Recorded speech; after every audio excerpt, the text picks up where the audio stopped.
गीता के दूसरे अध्याय का सार क्या है? दूसरे अध्याय का नाम सांख्य योग है। इसमें जीवन की दो प्राचीन सम्मानित परंपराओं का तर्कों द्वारा वर्णन आया है। अर्जुन को उस कृपण स्थिति में रोते देखकर कृष्ण ने उनका ध्यान दिलाया है कि इस प्रकार का क्लैव्य और हृदय की क्षुद्र दुर्बलता अर्जुन जैसे वीर के लिए उचित नहीं। इस अध्याय में अर्जुन अपने सम्मुख उत्पन्न स्थिति का सामना करने में स्पष्ट रूप से अपनी असमर्थता को दोहराता है और युद्ध करने के अपने कर्तव्य का पालन करने से मना कर देता है। तत्पश्चात वह औपचारिक रूप से श्री कृष्ण को अपना आध्यात्मिक गुरु बनाने और जिस स्थिति में वह स्वयं को पाता है उसका सामना करने के लिए उचित मार्गदर्शन प्रदान करने की प्रार्थना करता है।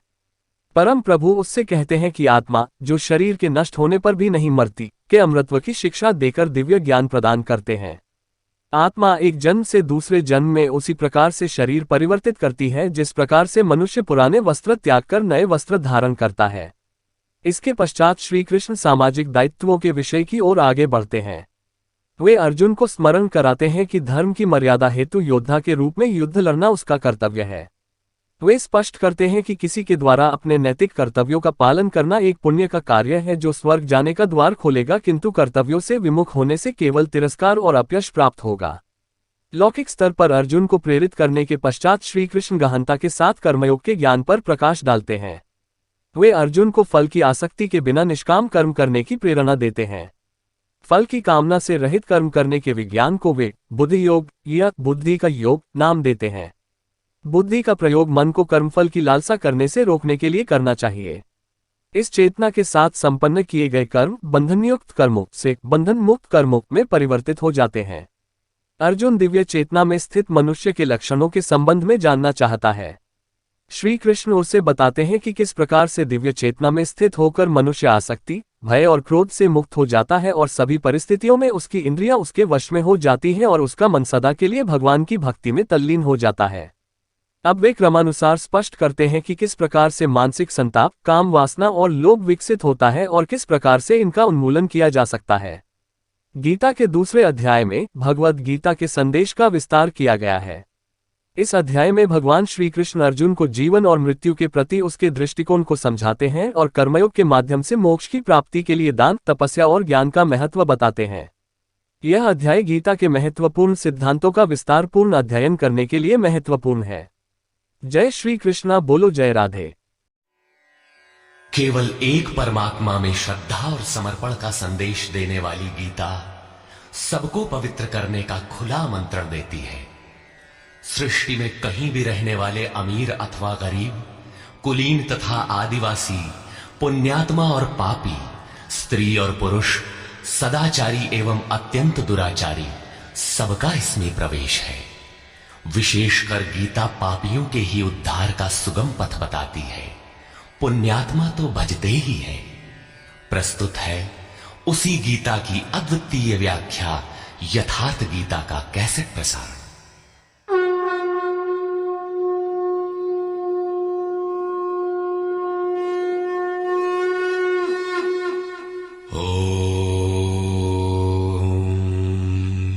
श्री परमात्मने नमः। यथार्थ गीता, श्रीमद् भगवत गीता, अथ द्वितीयो अध्यायः। प्रथम अध्याय गीता की प्रवेशिका है, जिसमें आरंभ में पथिक को प्रतीत होने वाली उलझनों का चित्रण है। लड़ने वाले संपूर्ण कौरव पांडव थे, किंतु संशय का पात्र मात्र अर्जुन है। अनुराग ही अर्जुन है। इष्ट के अनुरूप राग ही पथिक को क्षेत्र क्षेत्रज्ञ के संघर्ष के लिए प्रेरित करता है। अनुराग आरंभिक स्तर है। पूज्य महाराज जी कहते थे, सदगृहस्थ आश्रम में रहते हुए ग्लानि होने लगे, अश्रुपात होता हो, कंठ अवरुद्ध होता हो, तो समझना कि यहीं से भजन आरंभ हो गया। अनुराग में ये सब कुछ आ जाता है। उसमें धर्म, नियम, सत्संग, भाव सभी विद्यमान होंगे। अनुराग के प्रथम चरण में पारिवारिक मोह बाधक बनता है। पहले सभी चाहते हैं कि हम उस परम सत्य को प्राप्त कर लें, किंतु आगे बढ़ने पर वो देखता है कि इन मधुर संबंधों का उच्छेद करना होगा, तब हताश हो जाता है। वो पहले से जो कुछ धर्म कर्म मानकर करता था, उतने में ही संतोष करने लगता है। अपने मोह की पुष्टि के लिए वो प्रचलित रूढ़ियों का प्रमाण भी प्रस्तुत करता है, जैसा अर्जुन ने किया कि कुल धर्म सनातन है। युद्ध से सनातन धर्म का लोप होगा, कुल क्षय होगा, स्वैराचार फैलेगा।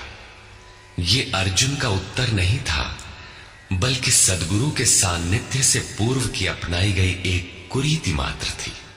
इन्हीं कुरीतियों में फंसकर मनुष्य पृथक पृथक धर्म, अनेक संप्रदाय, छोटे बड़े गुट और असंख्य जातियों की रचना कर लेता है।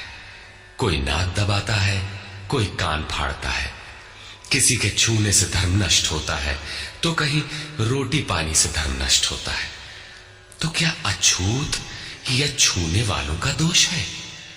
कदापि नहीं। दोष हमारे भ्रमदाताओं का है। धर्म के नाम पर हम कुरीति के शिकार हैं, इसलिए दोष हमारा है। महात्मा बुद्ध के समय में केश कंबल एक संप्रदाय था, जिसमें केश को बढ़ाकर कंबल की तरह प्रयोग करने को पूर्णता का मानदंड माना जाता था। कोई गोव्रतिक गाय की भांति रहने वाला था, तो कोई कुक्कुर व्रतिक कुत्ते की तरह खाने पीने रहने वाला था। ब्रह्म विद्या का इनसे कोई संबंध नहीं है। संप्रदाय और कुरीतियां पहले भी थीं, आज भी हैं। ठीक इसी प्रकार कृष्ण काल में भी संप्रदाय थे, कुरीतियां थीं। उनमें से एकाध कुरीति का शिकार अर्जुन भी था। उसने 4 तर्क प्रस्तुत किए। 1, ऐसे युद्ध से सनातन धर्म नष्ट हो जाएगा। 2, वर्ण संकर पैदा होगा। 3, पिंडोदक क्रिया लोप होगी। और 4, हम लोग कुलक्षय द्वारा महान पाप करने को उद्यत हुए हैं। इस पर योगेश्वर श्री कृष्ण ने कहा, संजय उवाच।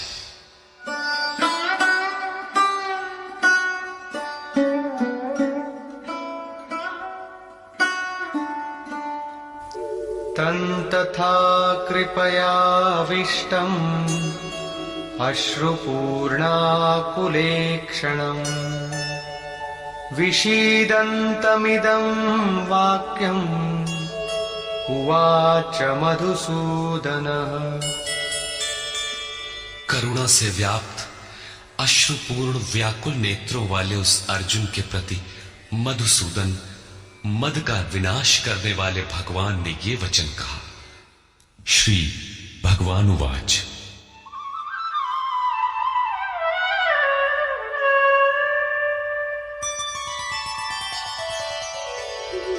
कुतस्त्वाकश्मलमिदं विषमे समुपस्थितम् अनार्यजुष्टमस्वर्ग्यम् अकीर्तिकरमर्जुन। अर्जुन, इस विषम स्थल में तुझे यह अज्ञान कहां से हो गया?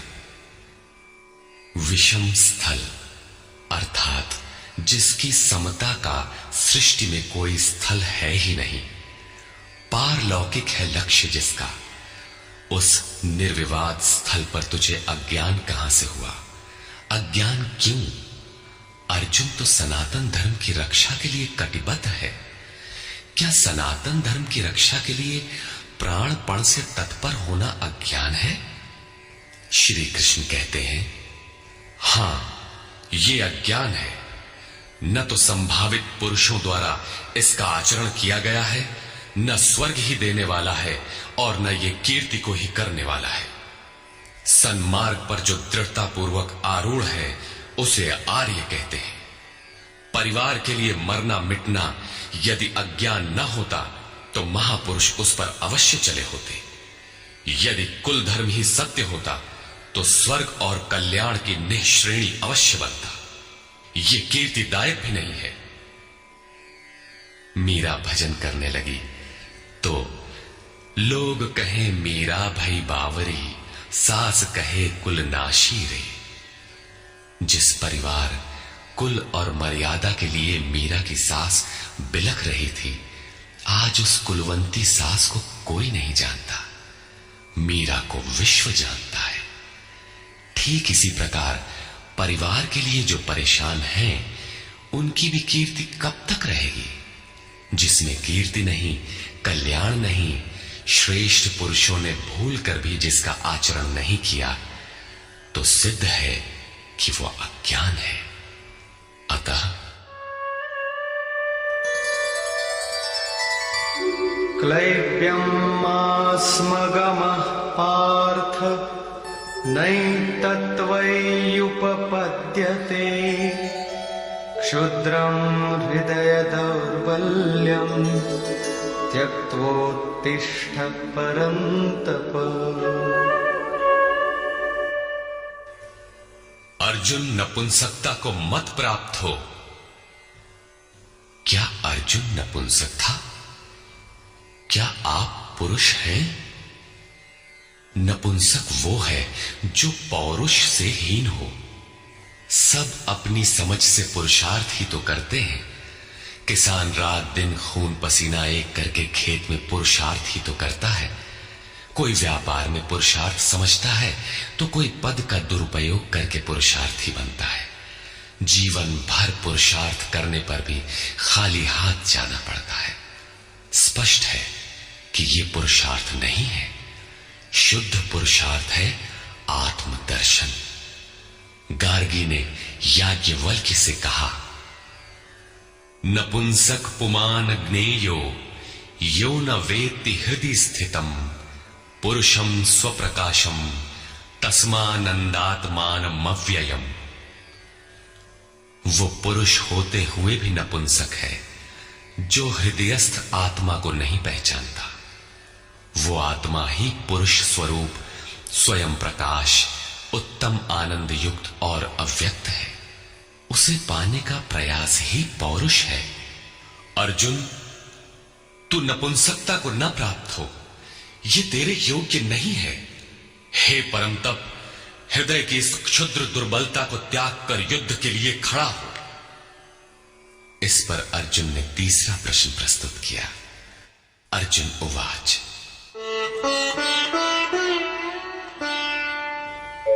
कथं भीष्ममहं संख्ये द्रोणं च मधुसूदन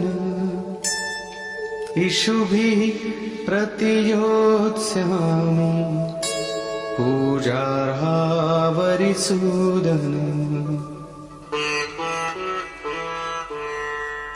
अहंकार का शमन करने वाले मधुसूदन, मैं रणभूमि में पितामह भीष्म और आचार्य द्रोण से किस प्रकार बाणों से युद्ध करूंगा, क्योंकि अरिसूदन वे दोनों ही पूजनीय हैं। द्वैत ही द्रोण है। प्रभु अलग है, हम अलग हैं। द्वैत का ये भान ही प्राप्ति की प्रेरणा का आरंभिक स्रोत है। यही द्रोणाचार्य का गुरुत्व है। भ्रम ही भीष्म है। जब तक भ्रम है, तभी तक बच्चे, परिवार, रिश्तेदार सभी अपने लगते हैं। अपना लगने में भ्रम ही माध्यम है। आत्मा इन्हीं को पूज्य मानकर इनके साथ रहता है कि ये पिता हैं, दादा हैं, कुलगुरु हैं इत्यादि। साधन के पूर्ति काल में गुरु न चेला, पुरुष अकेला। न बंधुर न मित्रम गुरुर्नैव शिष्यः चिदानंद रूपः शिवोहम शिवोहम। जब चित्त उस परम आनंद में विलय हो जाता है, तब न गुरु ज्ञान दाता और न शिष्य ग्रहण करता ही रह जाता है। यही परम की स्थिति है। गुरु का गुरुत्व प्राप्त कर लेने पर गुरुत्व एक जैसा हो जाता है। श्री कृष्ण कहते हैं, अर्जुन तुम मुझ में निवास करेगा। जैसे श्री कृष्ण वैसा ही अर्जुन, और ठीक वैसा ही प्राप्ति वाला महापुरुष हो जाता है। ऐसी अवस्था में गुरु का भी विलय हो जाता है। गुरुत्व हृदय में प्रवाहित हो जाता है। अर्जुन गुरु पद की ढाल बनाकर इस संघर्ष में प्रवृत्त होने से कतराना चाहता है। वो कहता है,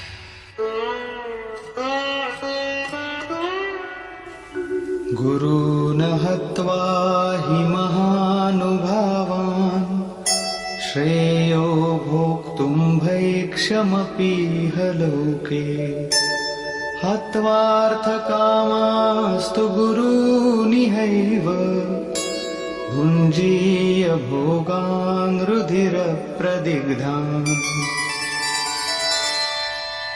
इन महानुभाव गुरुजनों को न मारकर मैं इस लोक में भिक्षा का अन्न भी श्रेयस्कर समझता हूं।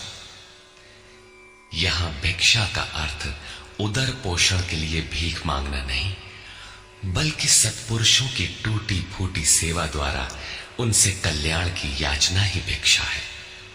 अन्नम ब्रह्मेति व्यजानात्। अन्न एकमात्र परमात्मा है, जिसे प्राप्त करके आत्मा सदा के लिए तृप्त हो जाता है, कभी अतृप्त नहीं रहता। हम महापुरुषों की सेवा और याचना द्वारा शनैः शनैः ब्रह्म पीयूष प्राप्त करें, किंतु ये परिवार न छूटे, यही अर्जुन के भिक्षान्न की कामना है। संसार में अधिकांश लोग ऐसा ही करते हैं।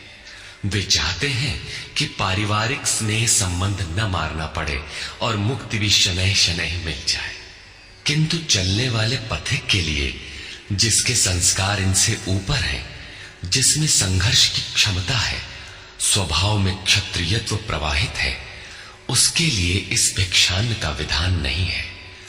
स्वयं न करके याचना करना भिक्षान्न है। गौतम बुद्ध ने भी मध्यम निकाय के धम्म दायाद सूत्र में इस भिक्षान्न की आमिष दायाद कहकर उसे हेय माना है, जबकि शरीर यापन से सभी भिक्षु थे। इन गुरुजनों को मारकर मिलेगा क्या? इस लोक में रुधिर से सने अर्थ और काम के भोग ही तो भोगने को मिलेंगे।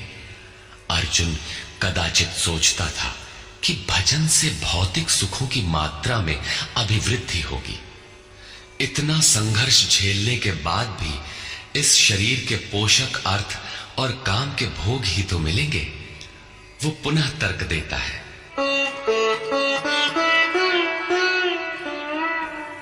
न चैतद्विद्मः कतरन्नो गरीयो यद्वा जयेम यदि वा नो जयेयो यानेव हत्वा न जिजीविषामः तेव स्थिताः प्रमुखे धार्तराष्ट्राः।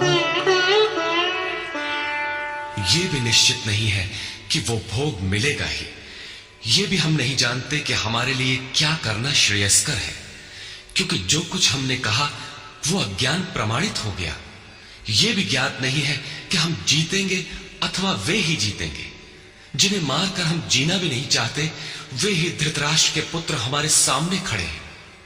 अज्ञान रूपी धृतराष्ट्र से उत्पन्न मोह इत्यादि स्वजन समुदाय मिट ही जाएंगे, तब हम जीकर ही क्या करेंगे? अर्जुन पुनः सोचता है कि जो कुछ हमने कहा कदाचित ये भी अज्ञान हो, अतः प्रार्थना करता है, कार्पण्यदोषोपहतः स्वभावः पृच्छामि त्वां धर्मसम्मूढचेताः यच्छ्रेयस्यान्निश्चितं ब्रूहि तन्मे शिष्यस्तेऽहं शाधि मां त्वां प्रपन्नम्। कायरता के दोष से नष्ट स्वभाव वाला, धर्म के विषय में सर्वथा मोहित चित्त हुआ मैं आपसे पूछता हूं, जो कुछ निश्चित परम कल्याणकारी हो वो साधन मेरे लिए कहिए। यहां अर्जुन ने पूर्ण समर्पण कर दिया। अभी तक वो श्री कृष्ण को अपने स्तर का ही समझता था, अनेक विद्याओं में अपने को कुछ आगे ही मानता था। यहां उसने अपनी बागडोर श्री कृष्ण को वस्तुतः सौंप दी। सद्गुरु पूर्ति पर्यंत हृदय में रहकर साधक के साथ चलते हैं। यदि वे साथ न रहे तो साधक पार न हो। युवा कन्या के परिवार वाले जिस प्रकार शादी विवाह तक उसको संयम की शिक्षा देते हुए संभाल ले जाते हैं, ठीक उसी प्रकार सद्गुरु अपने शिष्य की अंतरात्मा से रथी होकर उसे प्रकृति की घाटियों से निकालकर पार कर देते हैं। अर्जुन निवेदन करता है कि भगवान, एक बात और है। नहीं प्रपश्यामि ममापनुद्यात् यच्छोकमुच्छोषणमिन्द्रियाणाम् अवाप्य भूमावसपत्नमृद्धम् राज्यं सुराणामपि चाधिपत्यम्। भूमि पर निष्कंटक धन धान्य संपन्न राज्य को और देवताओं के स्वामीपन इंद्र पद को पाकर भी मैं उस उपाय को नहीं देखता जो मेरी इंद्रियों को सुखाने वाले शोक को दूर कर सके। जब शोक बना ही है तो ये सब लेकर ही मैं क्या करूंगा? यदि इतना ही मिलना है तो क्षमा करें। अर्जुन ने सोचा, अब इसके आगे बतावेंगे भी क्या? संजय उवाच। एवमुक्त्वा ऋषिकेशं गुडाकेशः परन्तप न योत्स्यैति गोविन्दम् उक्त्वा तूष्णीं बभूवः। संजय बोला, हे राजन, मोह निशाजयी अर्जुन ने हृदय के सर्वज्ञ श्री कृष्ण से ये कहकर कि गोविंद, मैं युद्ध नहीं करूंगा, चुप हो गया। अभी तक अर्जुन की दृष्टि पौराणिक है, जिसमें कर्म कांडों के साथ भोगों की उपलब्धि का विधान है, जिसमें स्वर्ग ही सब कुछ माना जाता है, जिस पर श्री कृष्ण प्रकाश डालेंगे कि ये विचारधारा भी गलत है। तमुवाच ऋषिकेशः प्रहसन्निव भारत सेनयोरुभयोर्मध्ये विषीदन्तमिदं वचः। उसके उपरांत हे भरतवंशी धृतराष्ट्र, अंतर्यामी योगेश्वर श्री कृष्ण ने दोनों सेनाओं के बीच में उस शोक युक्त अर्जुन को हंसते हुए से ये वचन कहा। श्री भगवान उवाच। अशोचानन्वशोचस्त्वं प्रज्ञावादांश्च भाषसे गतासु न गतासूंश्च नानुशोचन्ति पंडिता।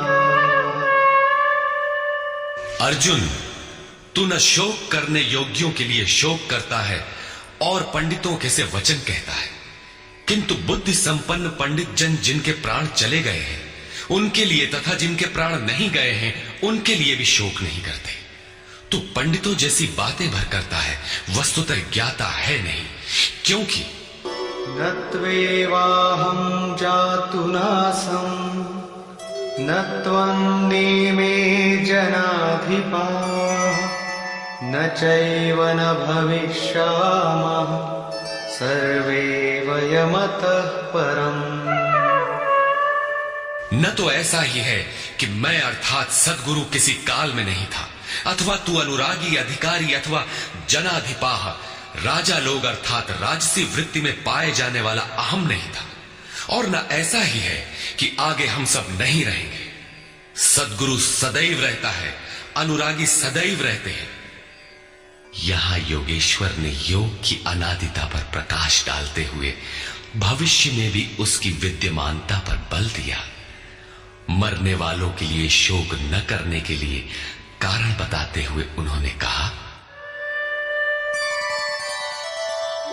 देहिनोऽस्मिन् यथा देहे कौमारं यौवनं जरा तथा देहान्तरप्राप्तिः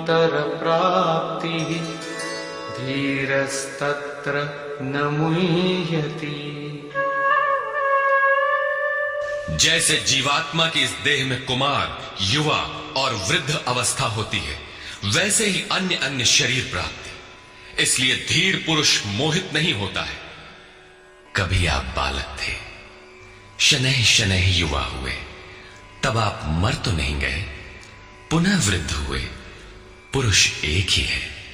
उसी प्रकार लेश मात्र भी दरार नए देह की प्राप्ति पर नहीं पड़ती। कलेवर का यह परिवर्तन तब तक चलेगा जब तक परिवर्तन से परे वस्तु नहीं मिल जाती।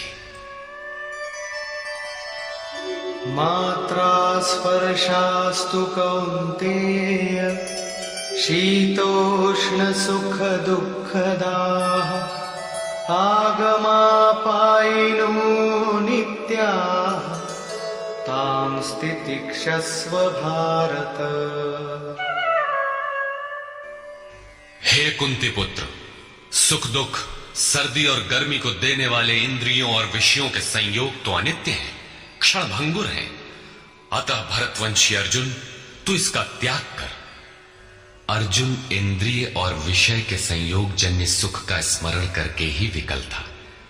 कुल धर्म, कुल गुरुओं की पूज्यता इत्यादि इंद्रियों के लगाव के अंतर्गत है। ये क्षणिक हैं, झूठे हैं, नाशवान हैं।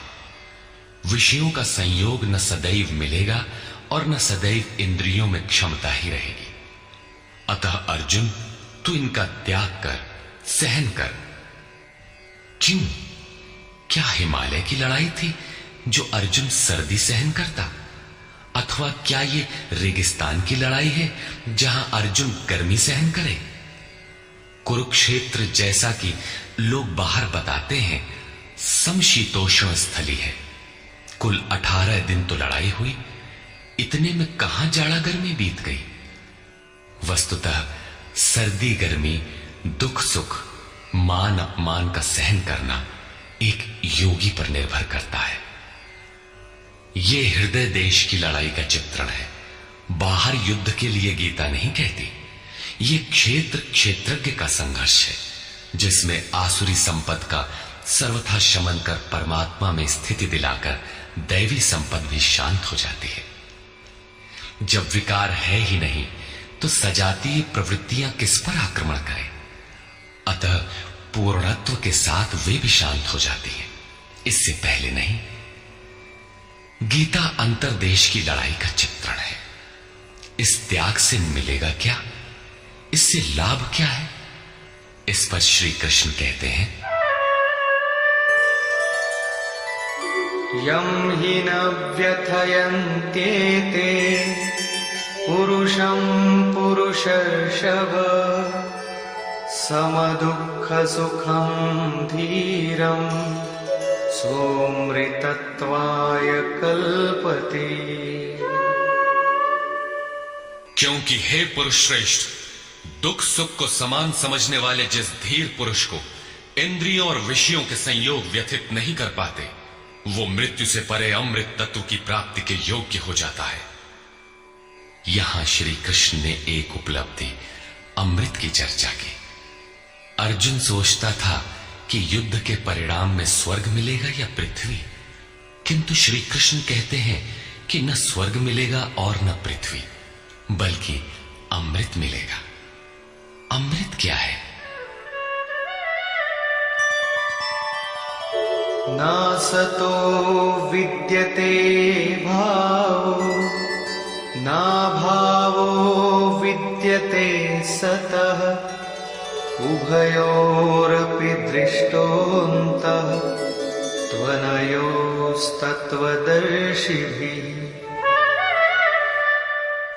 अर्जुन, असत वस्तु का अस्तित्व नहीं है, वो है ही नहीं, उसे रोका नहीं जा सकता। और सत्य का तीनों काल में अभाव नहीं है, उसे मिटाया नहीं जा सकता। अर्जुन ने पूछा, क्या भगवान होने के नाते आप कहते हैं? श्री कृष्ण ने बताया, मैं तो कहता ही हूं।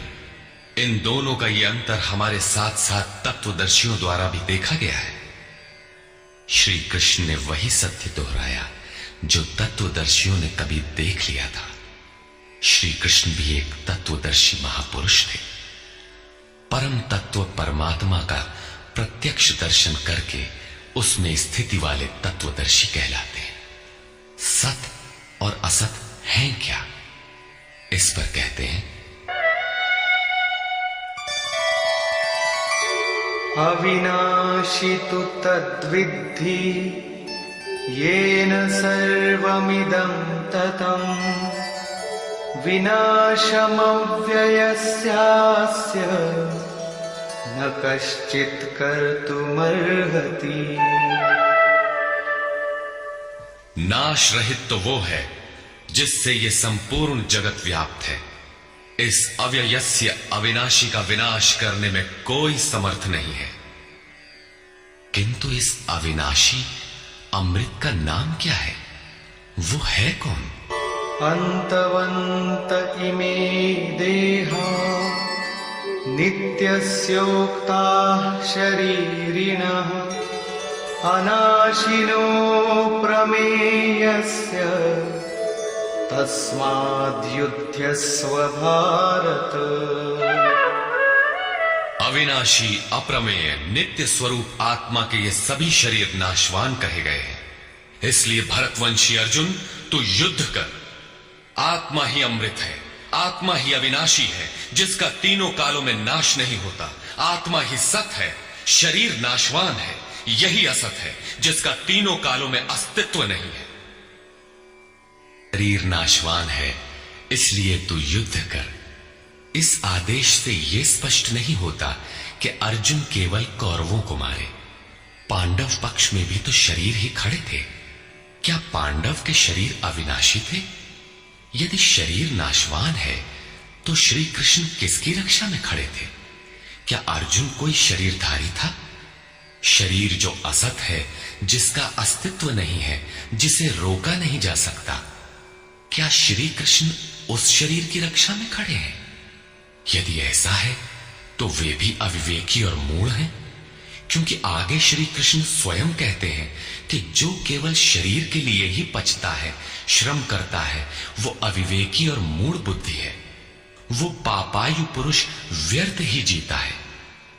अंततः अर्जुन कौन था? वस्तुतः अनुराग ही अर्जुन है।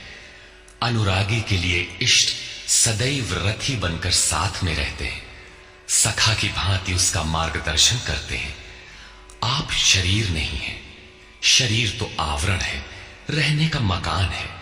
उसमें रहने वाला अनुराग पूरित आत्मा है।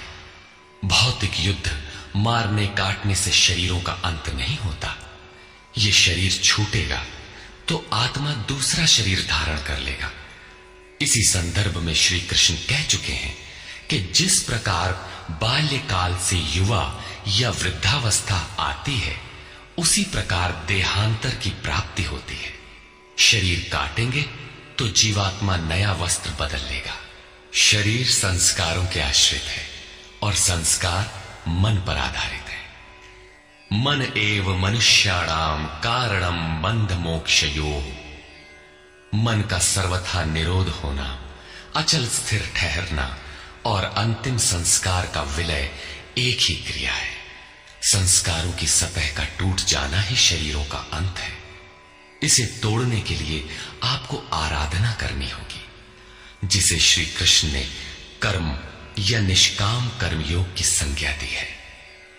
कृष्ण ने स्थान स्थान पर अर्जुन को युद्ध की प्रेरणा दी, किंतु एक भी श्लोक ऐसा नहीं है जो भौतिक युद्ध या मार काट का समर्थन करता हो। ये युद्ध सजातीय विजातीय प्रवृत्तियों का है, अंतर्देश में है।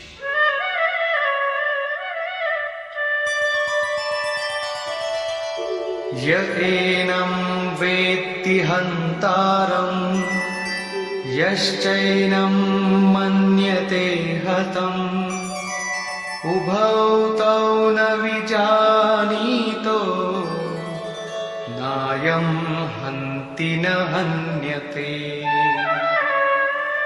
जो इस आत्मा को मारने वाला मानता है तथा जो इस आत्मा को मरा हुआ समझता है, वे दोनों ही आत्मा को नहीं जानते, क्योंकि ये आत्मा न तो मारता है और न मारा ही जाता है। पुनः इसी पर बल देते हैं। न जायते म्रियते वा कदाचित् नायं भूत्वा भविता वा न भूयः अजो नित्यः शाश्वतोऽयं पुराणो न हन्यते हन्यमाने शरीरे। ये आत्मा किसी काल में न तो जन्मता है और न मरता है, क्योंकि ये वस्त्र ही तो बदलता है। न ये आत्मा होकर अन्य कुछ होने वाला है, क्योंकि ये अजन्मा है, नित्य है, शाश्वत और पुरातन है। शरीर के नाश होने पर भी उसका नाश नहीं होता। आत्मा ही सत्य है, आत्मा ही पुरातन है, आत्मा ही शाश्वत और सनातन है। आप कौन है? सनातन धर्म के अनुयायी। सनातन कौन है? आत्मा। आप आत्मा के अनुयायी हैं। आत्मा, परमात्मा और ब्रह्म एक दूसरे के पर्याय हैं। आप कौन है? शाश्वत धर्म के उपासक। शाश्वत कौन है? आत्मा। अर्थात हम आप आत्मा के उपासक हैं। यदि आप आत्मिक पथ को नहीं जानते तो आपके पास शाश्वत सनातन नाम की कोई वस्तु नहीं है। उसके लिए आप आहें भरते हैं तो प्रत्याशी अवश्य है, किंतु सनातन धर्मी नहीं है। सनातन धर्म के नाम पर किसी कुरीति के शिकार हैं। देश विदेश में मानव मात्र में आत्मा एक ही जैसा है। इसलिए विश्व में कहीं भी कोई आत्मा की स्थिति दिलाने वाली क्रिया जानता है और उस पर चलने के लिए प्रयत्नशील है तो वो सनातन धर्मी है, चाहे वो अपने को ईसाई, मुसलमान, यहूदी या कुछ भी क्यों न कह ले। वेदा विनाशिनं नित्यं य एनमजमव्ययम् कथं स पुरुषः पार्थ कं घातयति हन्तिकम्। पार्थिव शरीर को रथ बनाकर ब्रह्म रूपी लक्ष्य पर अचूक निशाना लगाने वाला पृथा पुत्र अर्जुन, जो पुरुष इस आत्मा को नाश रहित, नित्य, अजन्मा और अव्यक्त जानता है, वो पुरुष कैसे किसी को मरवाता है और कैसे किसी को मारता है। अविनाशी का विनाश असंभव है। अजन्मा जन्म नहीं लेता, अतः शरीर के लिए शोक नहीं करना चाहिए। इसी को उदाहरण से स्पष्ट करते हैं।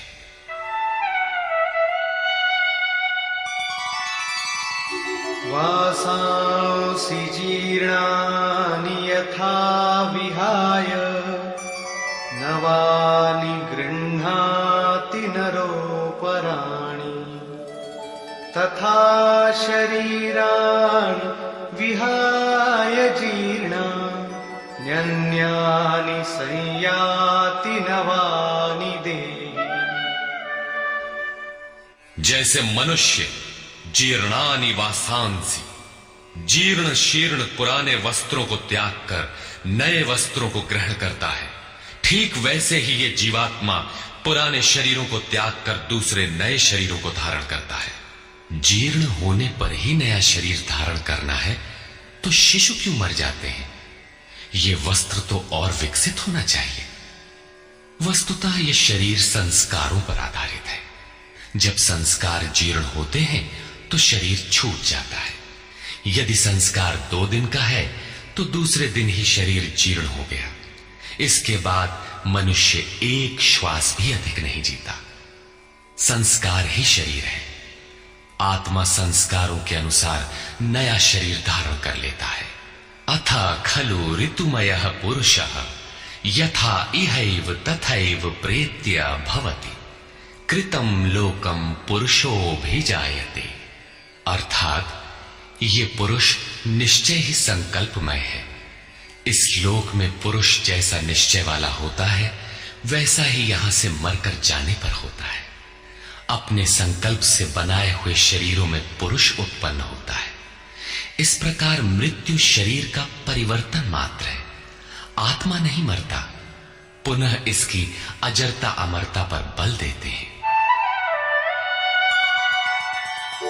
नैनं छिन्दन्ति शस्त्राणि नैनं दहति पावकः न चैनं क्लेदयन्त्यापो न शोषयति मारुतः।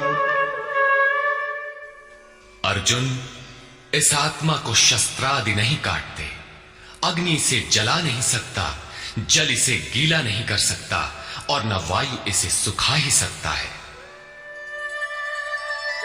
अच्छेद्योऽयमदाह्योऽयम् अक्लेद्यो शोष्यैव च नित्यः सर्वगतः स्थाणुः अचलोऽयं सनातनः। ये आत्मा अच्छेद्य है, इसे छेदा नहीं जा सकता। ये अदाह्य है, इसे जलाया नहीं जा सकता। ये अक्लेद्य है, इसे गीला नहीं किया जा सकता। आकाश इसे अपने में समाहित नहीं कर सकता। ये आत्मा निसंदेह, अशोष्य, सर्वव्यापक, अचल, स्थिर रहने वाला और सनातन है। अर्जुन ने कहा था कि कुल धर्म सनातन है। ऐसा युद्ध करने से सनातन धर्म नष्ट हो जाएगा, किंतु श्री कृष्ण ने इसे अज्ञान माना और आत्मा को ही सनातन बताया। आप कौन हैं? सनातन धर्म के अनुयायी। सनातन कौन है? आत्मा। यदि आप आत्मा पर्यंत दूरी तय करने वाली विधि विशेष से अवगत नहीं हैं, तो आप सनातन धर्म नहीं जानते। इसका कुपरिणाम सांप्रदायिकता में फंसे धर्म भीरू लोगों को भोगना पड़ रहा है। जब मैटर क्षेत्र में पैदा होने वाली कोई वस्तु इस सनातन का स्पर्श नहीं कर सकती, तो छूने खाने से सनातन धर्म नष्ट कैसे हो सकता है?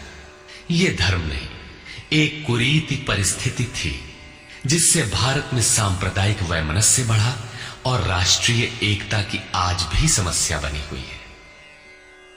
धर्म की शरण हम क्यों जाते हैं? क्योंकि हम मरण धर्मा हैं और धर्म कोई ठोस चीज है जिसकी शरण जाकर हम भी अमर हो जाएं। हम तो मारने से मरेंगे और ये धर्म केवल छूने और खाने से मर जाएगा, तो हमारी क्या रक्षा करेगा? धर्म तो आपकी रक्षा करता है, आपसे शक्तिशाली है। आप तलवार से मरेंगे और धर्म वो छूने से नष्ट हो गया। कैसा है आपका धर्म? कुरीतियां नष्ट होती हैं, न कि सनातन। सनातन तो ऐसी ठोस वस्तु है जिसे शस्त्र नहीं काटते, अग्नि जला नहीं सकता, जल इसे गीला नहीं कर सकता। खान पान तो दूर, प्रकृति में उत्पन्न कोई वस्तु उसका स्पर्श भी नहीं कर पाती, तो वो सनातन नष्ट कैसे हो गया? ऐसी ही कतिपय कुरीतियां अर्जुन काल में भी थी। उनका शिकार अर्जुन भी था। उसने विलाप करते हुए गिड़गिड़ा कर कहा कि कुल धर्म सनातन है, युद्ध से सनातन धर्म नष्ट हो जाएगा। कुल धर्म नष्ट होने से हम अनंत काल तक नरक में चले जाएंगे। किंतु श्री कृष्ण ने कहा, तुझे ये अज्ञान कहां से उत्पन्न हो गया? सिद्ध है कि वो कोई कुरीति थी, तभी तो श्री कृष्ण ने उसका निराकरण किया और बताया कि आत्मा ही सनातन है। यदि आप आत्मिक पथ नहीं जानते, तो सनातन धर्म में आपका अभी तक प्रवेश नहीं हुआ है। जब ये सनातन शाश्वत आत्मा सबके अंदर व्याप्त है, तो खोजा किसे जाए? इस पर श्री कृष्ण कहते हैं, अव्यक्तोऽयमचिन्त्योऽयम् अविकार्योऽयमुच्यते तस्मादेवं विदित्वैनं नानुशोचितुमर्हसि। ये आत्मा अव्यक्त अर्थात इंद्रियों का विषय नहीं है। इंद्रियों के द्वारा इसे समझा नहीं जा सकता। जब तक इंद्रियों और विषयों का संयोग है, तब तक आत्मा तो है, किंतु उसे समझा नहीं जा सकता। वो अचिंत्य है। जब तक चित्त और चित्त की लहर है, तब तक वो शाश्वत है तो, किंतु हमारे दर्शन, उपभोग और प्रवेश के लिए नहीं है। अतः चित्त का निरोध करे। पीछे श्री कृष्ण बता आए हैं कि असत वस्तु का अस्तित्व नहीं है और सत का तीनों कालों में अभाव नहीं है। वो सत है आत्मा। आत्मा ही अपरिवर्तनशील, शाश्वत, सनातन और अव्यक्त है।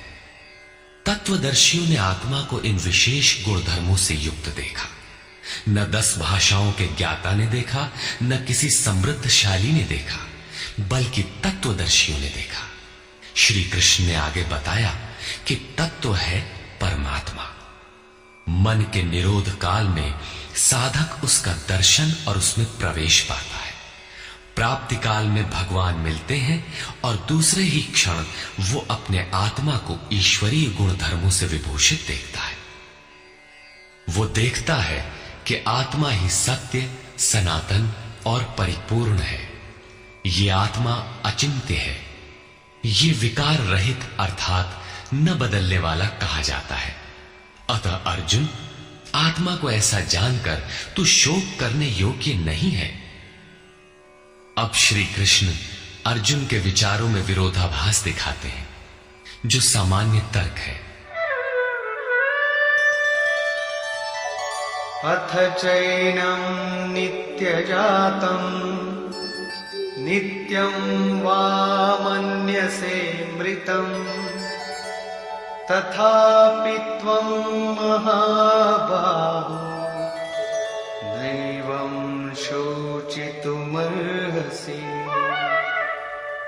यदि तू इसे सदैव जन्मने वाला और सदा मरने वाला माने, तब भी तुझे शोक नहीं करना चाहिए, क्योंकि जातस्य हि ध्रुवो मृत्युः ध्रुवं जन्म मृतस्य च तस्मादपरिहार्येऽर्थे न त्वं शोचितुमर्हसि।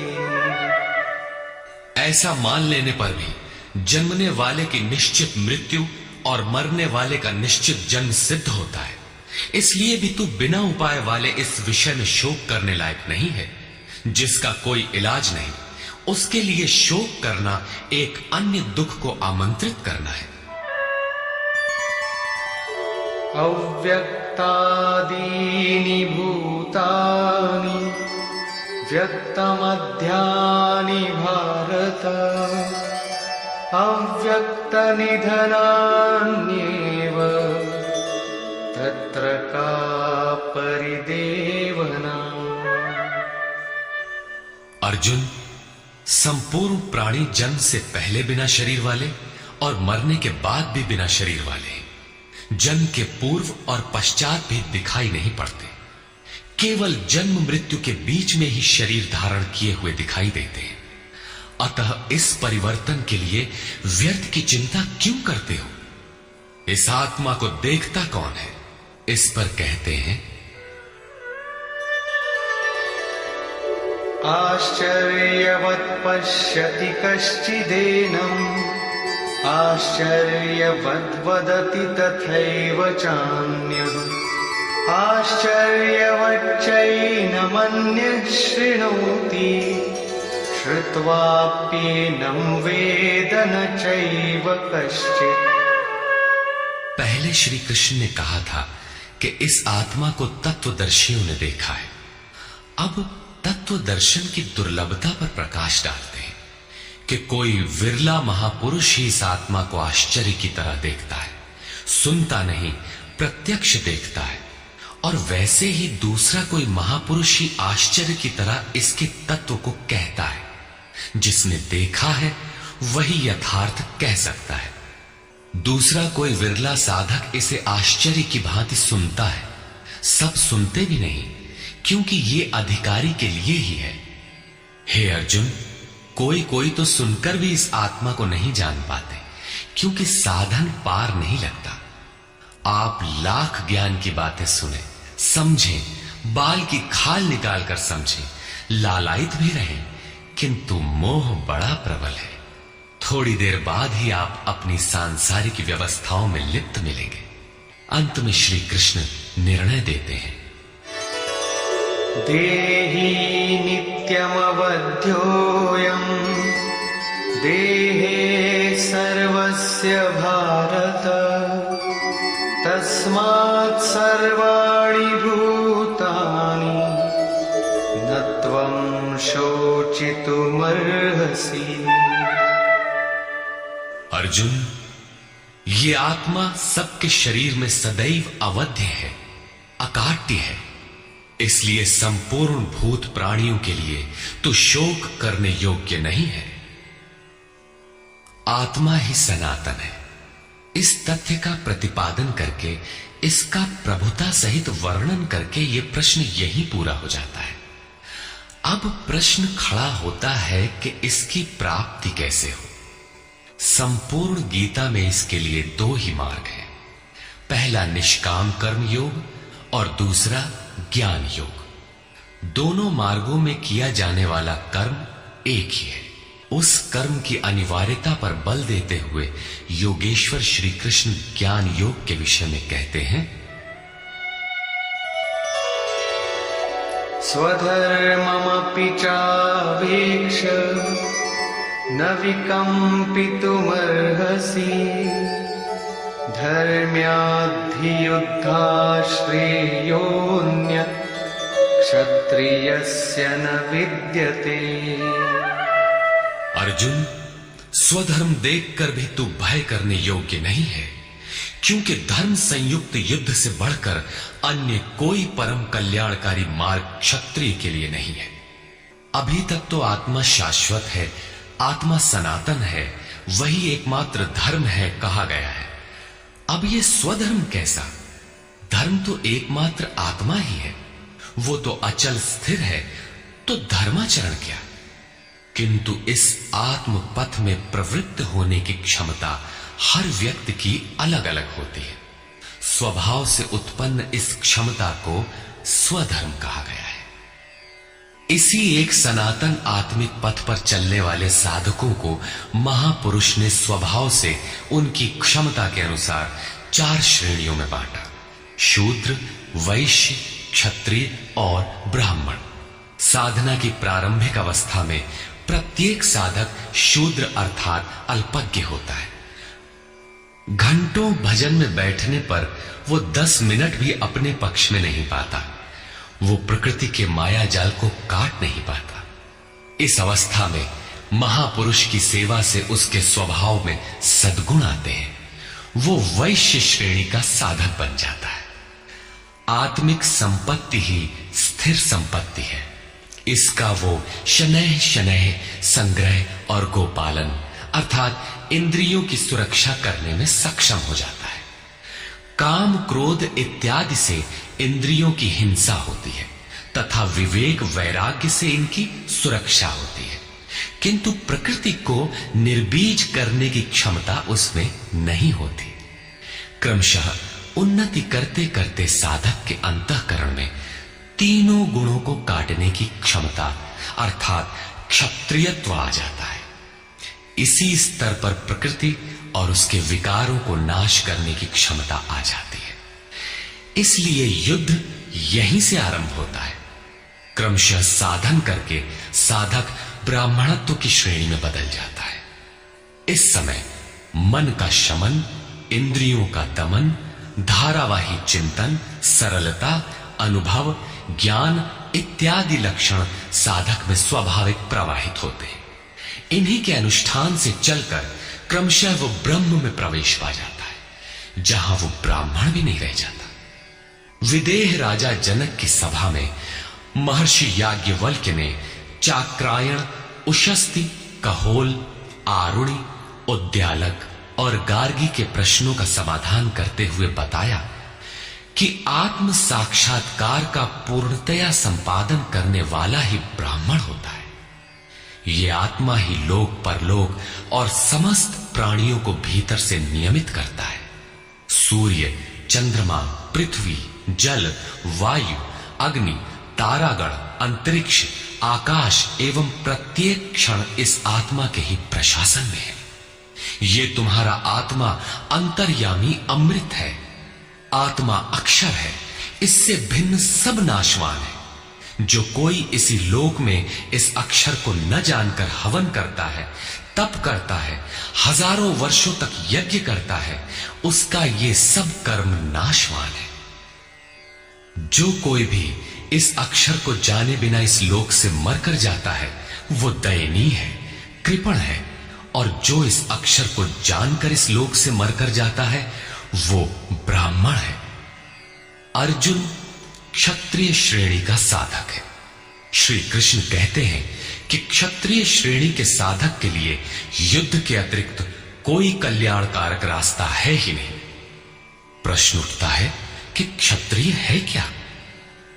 प्रायः लोग इसका आशय समाज में जन्मना उत्पन्न ब्राह्मण, क्षत्रिय, वैश्य, शूद्र जातियों से लेते हैं। इन्हें ही 4 वर्ण मान लिया जाता है, किंतु नहीं। शास्त्रकार ने स्वयं बताया है कि क्षत्रिय क्या है, वर्ण क्या है। यहां उन्होंने केवल क्षत्रिय का नाम लिया और आगे 18वें अध्याय तक इस प्रश्न का समाधान प्रस्तुत किया कि वस्तुतः ये वर्ण हैं क्या और कैसे इनमें परिवर्तन होता है। श्री कृष्ण ने कहा, चातुर्वर्ण्यम मया सृष्टम, 4 वर्णों की सृष्टि मैंने की। तो क्या मनुष्यों को बांटा? श्री कृष्ण कहते हैं कि नहीं, गुण कर्म विभागशः, गुणों के माध्यम से कर्म को 4 भागों में बांटा। यह देखना है कि वो कर्म क्या है जिसे बांटा गया। गुण परिवर्तनशील है। साधना की उचित प्रक्रिया द्वारा तामसी से राजसी और राजसी से सात्विक गुणों में प्रवेश मिलता जाता है। अंततः ब्राह्मण स्वभाव बन जाता है।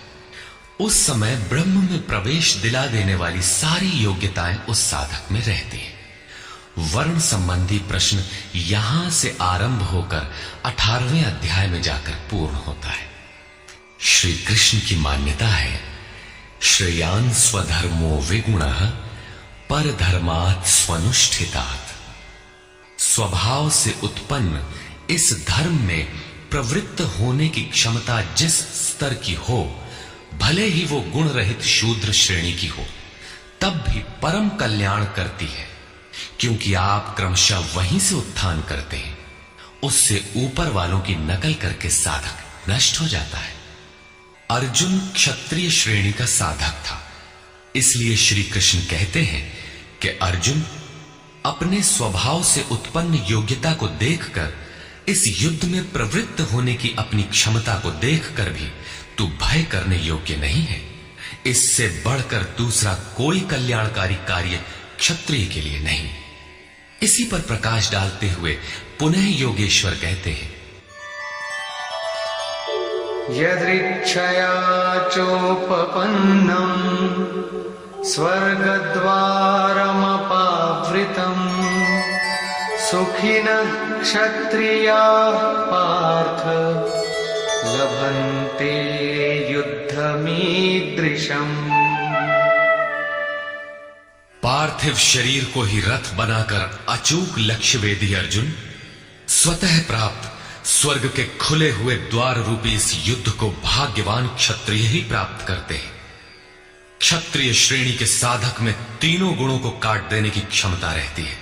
उसके लिए स्वर्ग का द्वार खुला है, क्योंकि उसमें दैवी संपद पूर्णता अर्जित रहती है। स्वर्ग में विचरने की उसमें क्षमता रहती है। यही खुला हुआ स्वर्ग का द्वार है। क्षेत्र क्षेत्रज्ञ के इस युद्ध को भाग्यवान क्षत्रिय ही पाते हैं, क्योंकि उनमें ही संघर्ष की क्षमता है। दुनिया में लड़ाइयां होती हैं, विश्व सिमट कर लड़ता है, प्रत्येक जाति लड़ती है, किंतु शाश्वत विजय जीतने वाले को भी नहीं मिलती। ये तो बदले हैं। जो जिसको जितना दबाता है, कालांतर में उसे भी उतना ही दबना पड़ता है। ये कैसी विजय है जिसमें इंद्रियों को सुखाने वाला शोक बना ही रहता है, अंत में शरीर भी नष्ट हो जाता है। वास्तविक संघर्ष तो क्षेत्र और क्षेत्रज्ञ का है, जिसमें एक बार विजय हो जाने पर प्रकृति का सदा के लिए निरोध और परम पुरुष परमात्मा की प्राप्ति हो जाती है। यह ऐसी विजय है जिसके पीछे हार नहीं है।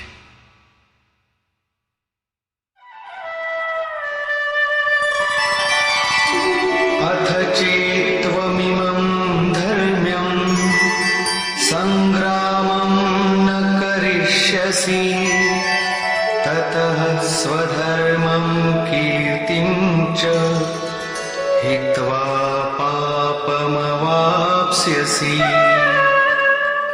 और यदि तू इस धर्मयुक्त संग्राम अर्थात शाश्वत सनातन परम धर्म परमात्मा में प्रवेश दिलाने वाला धर्म युद्ध नहीं करेगा तो स्वधर्म अर्थात स्वभाव से उत्पन्न संघर्ष करने की क्षमता, क्रिया में प्रवृत्त होने की क्षमता को खोकर पाप अर्थात आवागमन और अपकीर्ति को प्राप्त होगा। अपकीर्ति पर प्रकाश डालते हैं। अकीर्तिं चापि भूतानि कथयिष्यन्ति ते व्ययाम् सम्भावितस्य चाकीर्तिः मरणादतिरिच्यते। सब लोग बहुत काल तक तेरी अपकीर्ति का कथन करेंगे। आज भी पदच्युत होने वाले महात्माओं में विश्वामित्र, पाराशर, निमि, श्रृंगी इत्यादि की गणना होती है। बहुत से साधक अपने धर्म पर विचार करते हैं, सोचते हैं कि लोग हमें क्या कहेंगे। ऐसा भाव भी साधना में सहायक होता है। इससे साधना में लगे रहने की प्रेरणा मिलती है। कुछ दूरी तक यह भाव भी साथ देता है। माननीय पुरुषों के लिए अपकीर्ति मरण से भी बढ़कर होती है। भयाद्रणादुपरतम् मौस्यन्ते त्वां महारथाः येषां च त्वं बहुमतो भूत्वा यास्यसि लाघवम्। जिन महारथियों की निगाह में तू बहुत माननीय होकर अब तुच्छता को प्राप्त होगा, वे महारथी लोग तुझे भय के कारण युद्ध से उपराम हुआ मानेंगे। महारथी कौन? इस पथ पर महान परिश्रम से आगे बढ़ने वाले साधक महारथी हैं। इसी प्रकार इतने ही परिश्रम से अविद्या की ओर खींचने वाले काम, क्रोध, लोभ, मोहादि भी महारथी हैं, जो तुझे बहुत सम्मान देते थे कि साधक प्रशंसनीय है, तुम उनकी निगाह से गिर जाओगे। इतना ही नहीं बल्कि अवाच्यवादांश्च बहून् वदिष्यन्ति तवाहिताः निन्दन्तस्तव सामर्थ्यम् ततो दुःखतरं नु किम्। वैरी लोग तेरे पराक्रम की निंदा करते हुए बहुत से न कहने योग्य वचनों को कहेंगे। एक दोष आता है तो चारों ओर से निंदा और बुराइयों की झड़ी लग जाती है। न कहने योग्य वचन भी कहे जाते हैं। इससे बड़ा दुख क्या होगा? अतः हतो वा प्राप्स्यसि स्वर्गम् जित्वा वा भोक्ष्यसे महीम् तस्मादुत्तिष्ठ कौन्तेय युद्धाय कृतनिश्चयः। इस युद्ध में मरोगे तो स्वर्ग प्राप्त करोगे। स्वर में विचरने की क्षमता रहेगी। श्वास से बाहर प्रकृति में विचरने की धाराएं निरुद्ध हो जाएंगी। परम देव परमात्मा में प्रवेश दिलाने वाली दैवी संपद हृदय में पूर्णतः प्रवाहित रहेगी। अथवा इस संघर्ष में जीतने पर महामहिम स्थिति को प्राप्त करोगे। इसलिए अर्जुन, युद्ध के लिए निश्चय करके खड़ा हो। प्रायः लोग इस श्लोक के अर्थ में समझते हैं कि इस युद्ध में मरोगे तो स्वर्ग जाओगे और जीतोगे तो पृथ्वी का भोग भोगोगे। किंतु आपको स्मरण होगा, अर्जुन कह चुका है, भगवान पृथ्वी ही नहीं अपितु त्रैलोक्य के साम्राज्य और देवताओं के स्वामीपन अर्थात इंद्र पद प्राप्त होने पर भी मैं उस उपाय को नहीं देखता जो इंद्रियों को सुखाने वाले मेरे शोक को दूर कर सके। यदि इतना ही मिलना है तो गोविंद, मैं युद्ध कदापि नहीं करूंगा। यदि इतने पर भी श्री कृष्ण कहते कि अर्जुन लड़ो, जीतोगे तो पृथ्वी पा जाओगे, हारोगे तो स्वर्ग के नागरिक बन जाओगे, तो श्री कृष्ण देते ही क्या है? अर्जुन इससे आगे का सत्य, श्रेय, परम कल्याण की कामना वाला शिष्य था, जिसे सद्गुरुदेव श्री कृष्ण ने बताया कि क्षेत्रज्ञ के इस संघर्ष में यदि शरीर का समय पूरा हो जाता है और लक्ष्य तक नहीं पहुंच सके तो स्वर्ग प्राप्त करोगे, अर्थात स्वर में ही विचरण करने की क्षमता प्राप्त कर लोगे। दैवी संपत्ति हृदय में ढल जाएगी और इस शरीर के रहते रहते संघर्ष में सफल हो जाते हो तो महिम, सबसे महान ब्रह्म की महिमा का उपभोग करोगे, महामहिम की स्थिति प्राप्त कर लोगे। जीतोगे तो सर्वस्व, क्योंकि महामहिमत्व को पाओगे, और हारोगे तो देवत्व। दोनों हाथों में लड्डू रहेंगे, लाभ में भी लाभ और हानि में भी लाभ ही है। पुनः इसी पर बल देते हैं, सुख दुःखे समे कृत्वा लाभालाभो जया जय ततो युद्धाय युज्यस्व नैवं पापमवाप्स्यसि। इस प्रकार सुख दुख, लाभ हानि, जय पराजय को समान समझकर तू युद्ध के लिए तैयार हो। युद्ध करने से तू पाप को प्राप्त नहीं होगा, अर्थात सुख में सर्वस्व और दुख में भी देवत्व है, लाभ में महिम की स्थिति अर्थात सर्वस्व और हानि में भी देवत्व है, जय में महामहिम स्थिति और पराजय में भी दैवी संपत्ति पर अधिकार है। इस प्रकार अपने लाभ हानि को भली प्रकार स्वयं समझकर तू युद्ध के लिए तैयार हो। लड़ने में ही दोनों वस्तुएं हैं, लड़ोगे तो पाप अर्थात आवागमन को प्राप्त नहीं होगे, अतः तू युद्ध के लिए तैयार हो। एषा ते विहिता सांख्ये बुद्धिर्योगे त्विमां शृणु बुद्ध्या युक्तो यया पार्थ कर्मबन्धं प्रहास्यसि। पार्थ, ये बुद्धि तेरे लिए ज्ञान योग के विषय में कही गई है। कौन सी बुद्धि? यही कि युद्ध कर।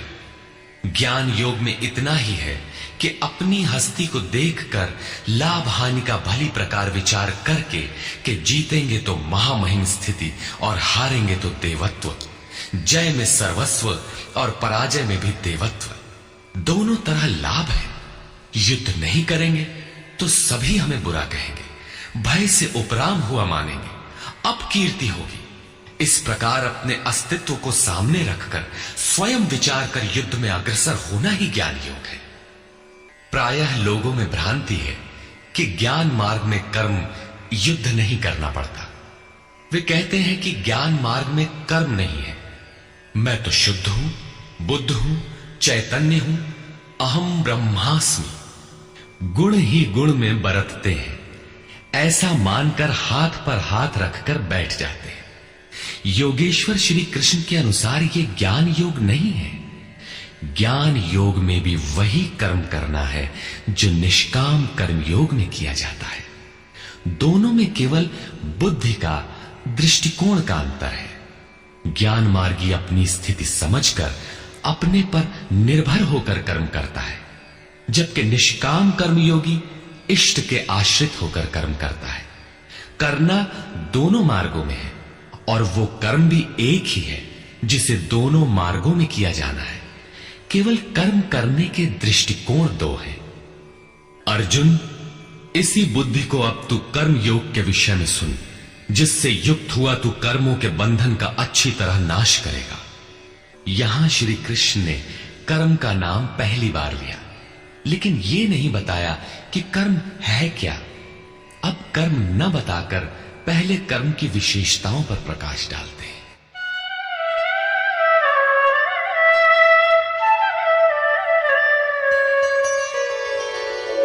देहाभिक्रमनाशोऽस्ति प्रत्यवायो न विद्यते स्वल्पमप्यस्य धर्मस्य त्रायते महतो भयात्।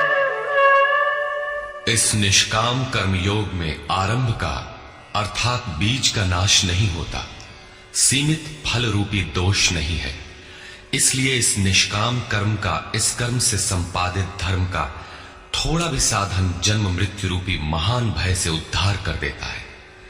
आप इस कर्म को समझें और उस पर 2 कदम चल भर दें, जो सदगृहस्थ आश्रम में रहकर ही चला जा सकता है। साधक तो चलते ही हैं। बीज भर डाल दें तो अर्जुन बीज का नाश नहीं होता। प्रकृति में कोई क्षमता नहीं, ऐसा कोई अस्त्र नहीं कि उस सत्य को मिटा दे। प्रकृति केवल आवरण डाल सकती है, कुछ देर कर सकती है, किंतु साधन के आरंभ को मिटा नहीं सकती।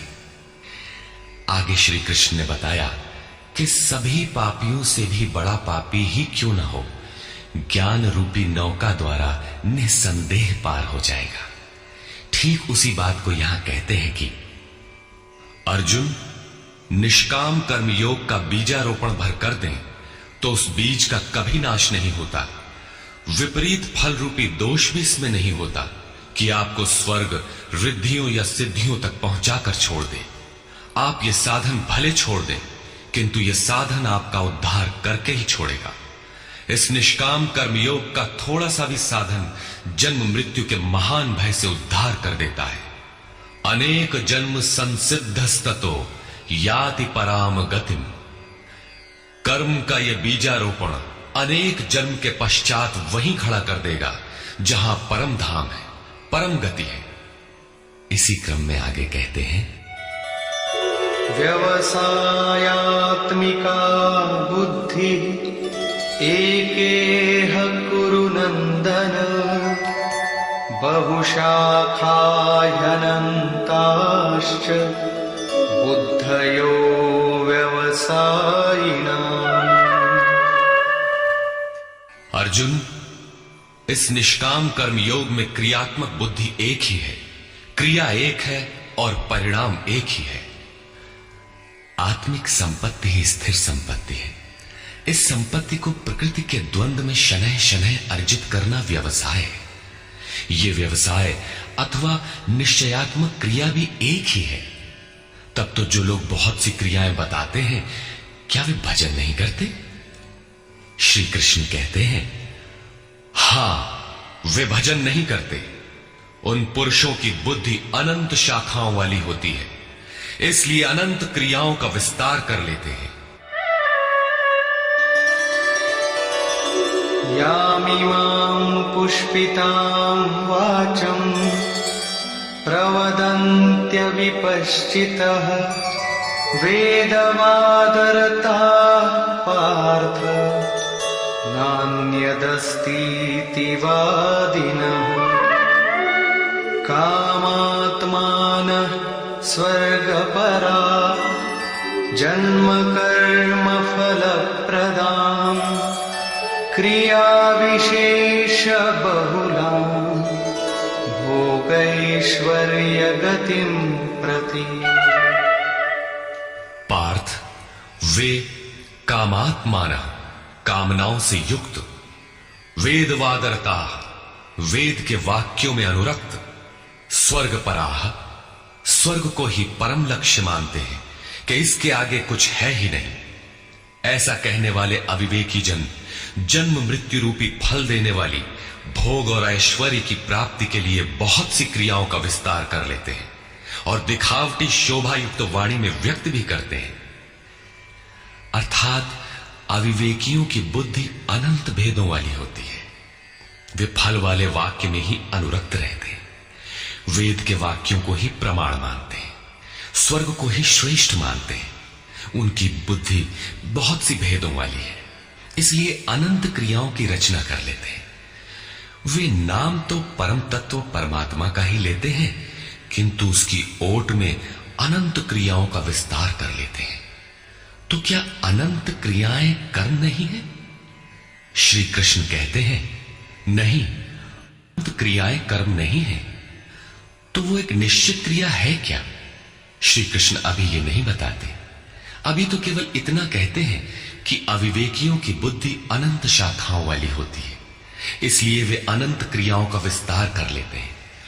वे केवल विस्तार ही नहीं करते, अपितु आलंकारिक शैली में उसे व्यक्त भी करते हैं।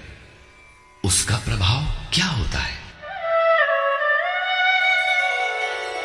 भोगैश्वर्य प्रसक्तानां तया परित चेतसां व्यवसायात्मिका बुद्धि समाधौ न विधीयते।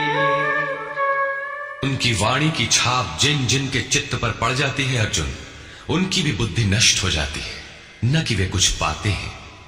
उस वाणी द्वारा हरे हुए चित्त वालों के और भोग ऐश्वर्य में आसक्ति वाले पुरुषों के अंतःकरण में क्रियात्मक बुद्धि नहीं रह जाती। इष्ट में समाधिस्थ करने वाली निश्चयात्मक क्रिया उनमें नहीं होती। ऐसे अविवेकियों की वाणी सुनता कौन है? भोग और ऐश्वर्य में आसक्ति वाले ही सुनते हैं, अधिकारी नहीं सुनता। ऐसे पुरुषों में सम और आदि तत्व में प्रवेश दिलाने वाली निश्चयात्मक क्रिया से संयुक्त बुद्धि नहीं होती। प्रश्न उठता है कि वेद वादरता, जो वेद के वचनों में अनुरक्त हैं, क्या वे भी भूल करते हैं? इस पर श्री कृष्ण कहते हैं, त्रैगुण्य विषया वेदा निस्त्रैगुण्यो भवार्जुन निर्द्वन्द्वो नित्यसत्त्वस्थो निर्योगक्षेम आत्मवान्। अर्जुन, त्रैगुण्य विषया वेदा, वेद तीनों गुणों तक ही प्रकाश करते हैं, इसके आगे का हाल वे नहीं जानते। इसलिए निस्त्रय गुण्यो भव अर्जुन, अर्जुन तू तीनों गुणों से ऊपर उठ, अर्थात वेदों के कार्य क्षेत्र से आगे बढ़। कैसे बढ़ा जाए? इस पर श्री कृष्ण कहते हैं, निर्द्वंद्व, सुख दुख के द्वंद्वों से रहित, नित्य सत्य वस्तु में स्थित और योग क्षेम को न चाहता हुआ आत्मपरायण हो। इस प्रकार ऊपर उठ। प्रश्न उठता है कि हम ही उठें या कोई वेदों से ऊपर उठा भी है? श्री कृष्ण बताते हैं कि आगे जो भी उठता है ब्रह्म को जानता है, और जो ब्रह्म को जानता है वो विप्र है।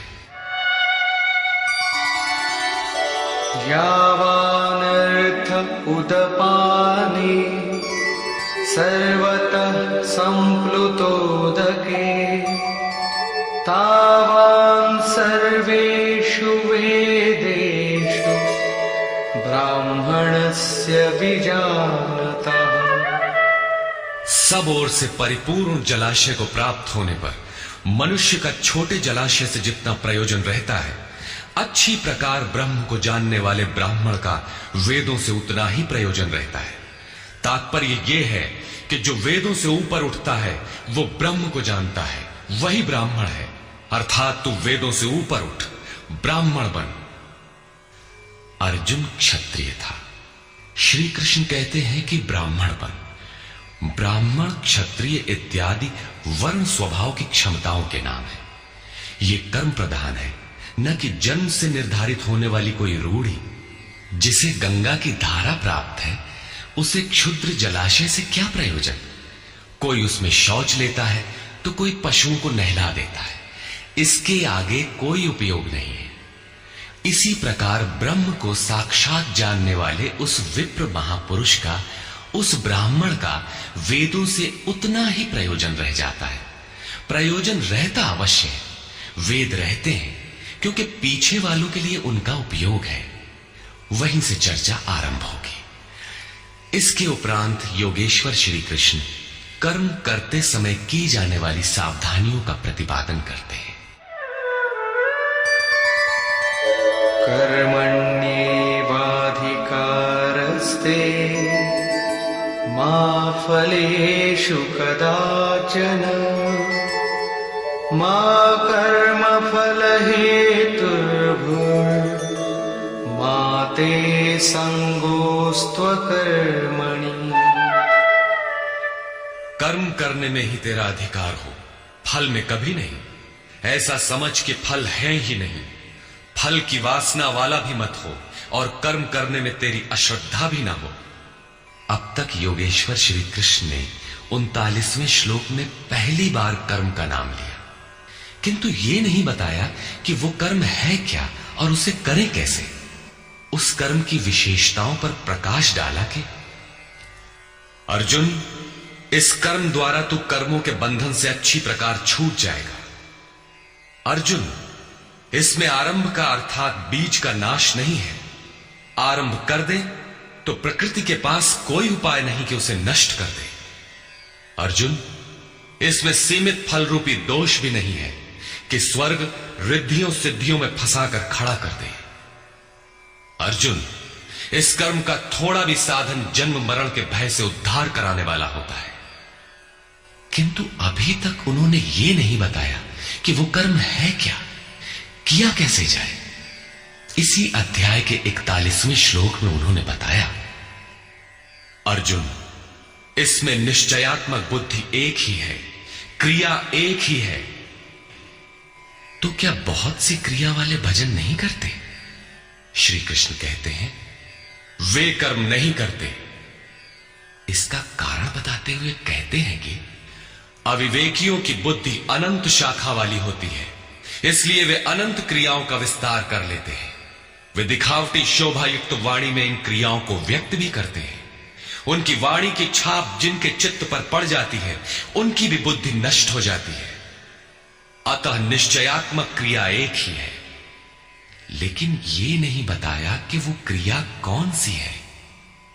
47वें श्लोक में उन्होंने कहा, अर्जुन, कर्म करने में ही तेरा अधिकार है, फल में कभी नहीं। फल की वासना वाला भी मत हो और कर्म करने में तेरी अश्रद्धा ना हो, अर्थात निरंतर करने के लिए उसी में लीन होकर करें। किंतु यह नहीं बताया कि वो कर्म है क्या। प्रायः इस श्लोक का उद्धरण देकर लोग कहते हैं कि कुछ भी करो, केवल फल की कामना मत करो, हो गया निष्काम कर्म योग। किंतु अभी तक श्री कृष्ण ने बताया ही नहीं कि कर्म है कौन सा जिसे करें। यहां पर केवल कर्म की विशेषताओं पर प्रकाश डाला कि कर्म देता क्या है और कर्म को करते समय बरती जाने वाली सावधानियां क्या हैं, उन पर प्रकाश डाला। प्रश्न ज्यों का त्यों बना हुआ है, जिसे योगेश्वर आगे अध्याय 3-4 में स्पष्ट करेंगे। पुनः इसी पर बल देते हैं, योगस्थः कुरु कर्माणि संगं त्यक्त्वा धनंजय सिद्ध्य सिद्ध्योः समो भूत्वा समत्वं योग उच्यते।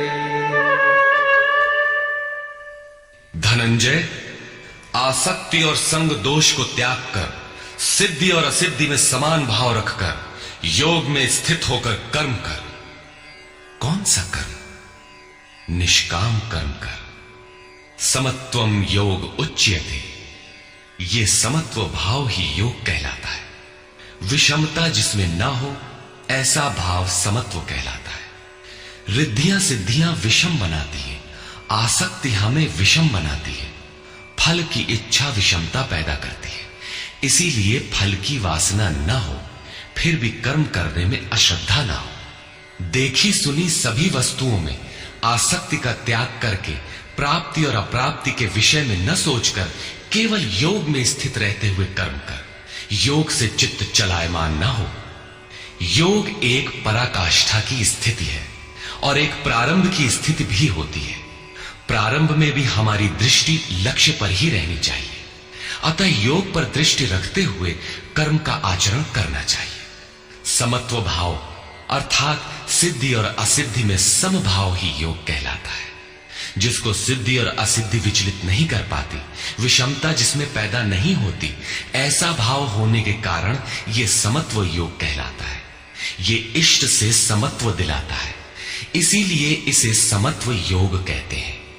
कामनाओं का सर्वथा त्याग है, इसलिए इसे निष्काम कर्म योग कहते हैं।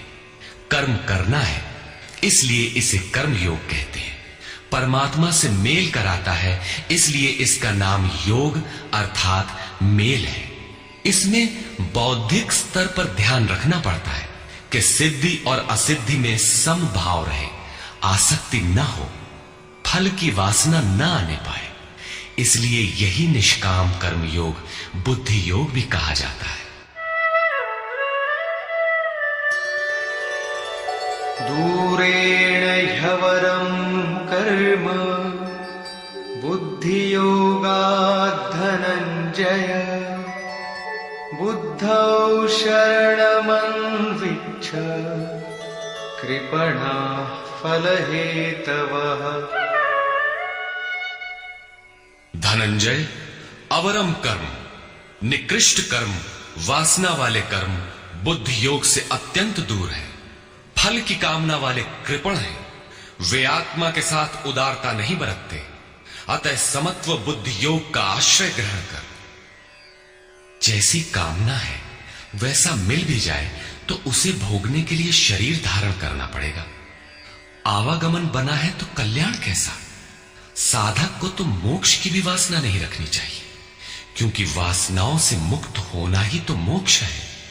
फल की प्राप्ति का चिंतन करने से साधक का समय व्यर्थ नष्ट हो जाता है और फल प्राप्त होने पर वो उसी फल में उलझ जाता है। उसकी साधना समाप्त हो जाती है। आगे वो भजन क्यों करे, वहां से वो भटक जाता है। इसलिए समत्व बुद्धि से योग का आचरण करें। ज्ञान मार्ग को भी श्री कृष्ण ने बुद्धि योग कहा था कि अर्जुन, ये बुद्धि तेरे लिए ज्ञान योग के विषय में कही गई। और यहां निष्काम कर्म योग को भी बुद्धि योग कहा गया। वस्तुतः दोनों में बुद्धि का दृष्टिकोण का ही अंतर है। उसमें लाभ हानि का रिकॉर्ड रखकर उसे जांच कर चलना पड़ता है। इसमें भी बौद्धिक स्तर पर समत्व बनाए रखना पड़ता है। इसलिए इसे समत्व बुद्धि योग कहा जाता है। इसलिए धनंजय, तू समत्व बुद्धि योग का आश्रय ग्रहण कर, क्योंकि फल की वासना वाले अत्यंत कृपण हैं। बुद्धियुक्तो जहातीह उभे सुकृत दुष्कृते तस्माद्योगाय युज्यस्व योग कर्मसु कौशलम्। समत्व बुद्धि युक्त पुरुष पुण्य पाप दोनों को ही इसी लोक में त्याग देता है, उनसे लिपायमान नहीं होता। इसलिए समत्व बुद्धि योग के लिए चेष्टा कर। योगः कर्मसु कौशलम। समत्व बुद्धि के साथ कर्मों का आचरण कौशल ही योग है। संसार में कर्म करने के दो दृष्टिकोण प्रचलित हैं। लोग कर्म करते हैं तो उसका फल भी अवश्य चाहते हैं, या फल न मिले तो कर्म करना ही नहीं चाहते। किंतु योगेश्वर श्री कृष्ण इन कर्मों को बंधनकारी बताते हुए आराधना को एकमात्र कर्म मानते हैं। इस अध्याय में उन्होंने कर्म का नाम मात्र लिया। अध्याय 3 के 9वें श्लोक में उसकी परिभाषा दी और चौथे अध्याय में कर्म के स्वरूप पर विस्तार से प्रकाश डाला। प्रस्तुत श्लोक में श्री कृष्ण ने सांसारिक परंपरा से हटकर कर्म करने की कला बताई कि कर्म तो करो, श्रद्धा पूर्वक करो, किंतु फल के अधिकार को स्वेच्छा से छोड़ दो। फल जाएगा कहां? यही कर्मों के करने का कौशल है। निष्काम साधक की समग्र शक्ति इस प्रकार कर्म में लगी रहती है। फिर भी जिज्ञासा स्वाभाविक है कि क्या सदैव कर्म ही करते रहना है या इसका कुछ परिणाम भी निकलेगा। इसे देखें। कर्मजं बुद्धियुक्ता हि फलं त्यक्त्वा मनीषिणः जन्मबन्ध विनिर्मुक्ता पदं गच्छन्त्यनामयम्। बुद्धि योग से युक्त ज्ञानी जन कर्मों से उत्पन्न होने वाले फल को त्याग कर जन्म और मृत्यु के बंधन से छूट जाते हैं। वे निर्दोष अमृतमय परम पद को प्राप्त होते हैं। अर्जुन की दृष्टि त्रिलोकी के साम्राज्य तथा देवताओं के स्वामीपन तक ही सीमित थी। इतने तक के लिए भी वो युद्ध में प्रवृत्त नहीं हो रहा था। यहां श्री कृष्ण उसे नवीन तथ्य उद्घाटित करते हैं कि आसक्ति रहित कर्म द्वारा अनामय पद प्राप्त होता है। निष्काम कर्म योग परम पद को दिलाता है, जहां मृत्यु का प्रवेश नहीं है। इस कर्म में प्रवृत्ति कब होगी? यदा ते मोह कलिलम बुद्धिर्व्यतितरिष्यति तदा गन्तासि निर्वेदं श्रोतव्यस्य श्रुतस्य च। जिस काल में तेरी साधक की बुद्धि मोह रूपी दलदल को पूर्णतः पार कर लेगी, लेश मात्र भी मोह न रह जाए, उस समय जो सुनने योग्य है उसे तू सुन सकेगा और सुने हुए के अनुसार वैराग्य को प्राप्त हो सकेगा, अर्थात उसे आचरण में ढाल सकेगा। अभी तो जो सुनने लायक है उसे न तो तू सुन पाया है और आचरण का तो प्रश्न ही नहीं खड़ा होता। इसी योग्यता पर पुनः प्रकाश डालते हैं। श्रुति विप्रतिपन्ना ते यदा स्थास्यति निश्चला समाधावचला बुद्धि तदा योगमवाप्स्यसि। अनेक प्रकार के वेद वाक्यों को सुनकर विचलित हुई तेरी बुद्धि जब परमात्म स्वरूप में समाधिस्थ होकर अचल स्थिर ठहर जाएगी, तब तो समत्व योग को प्राप्त होगा, पूर्ण समस्थिति को प्राप्त करेगा, जिसे अनामय परम पद कहते हैं। यही योग की पराकाष्ठा है और यही अप्राप्त की प्राप्ति है। वेदों से तो शिक्षा ही मिलती है, किंतु श्री कृष्ण कहते हैं श्रुति विप्रतिपन्ना। श्रुतियों के अनेक सिद्धांतों को सुनने से बुद्धि विचलित हो जाती है। सिद्धांत तो अनेकों सुने, लेकिन जो सुनने योग्य है लोग उससे दूर ही रहते हैं। ये विचलित बुद्धि जिस समय समाधि में स्थिर हो जाएगी, तब तू योग की पराकाष्ठा अमृत पद को प्राप्त करेगा। इस पर अर्जुन की उत्कंठा स्वाभाविक थी कि वे महापुरुष कैसे होते हैं जो अनामय परम पद में स्थित है, समाधि में जिनकी बुद्धि स्थिर है। उसने प्रश्न किया। अर्जुन उवाच,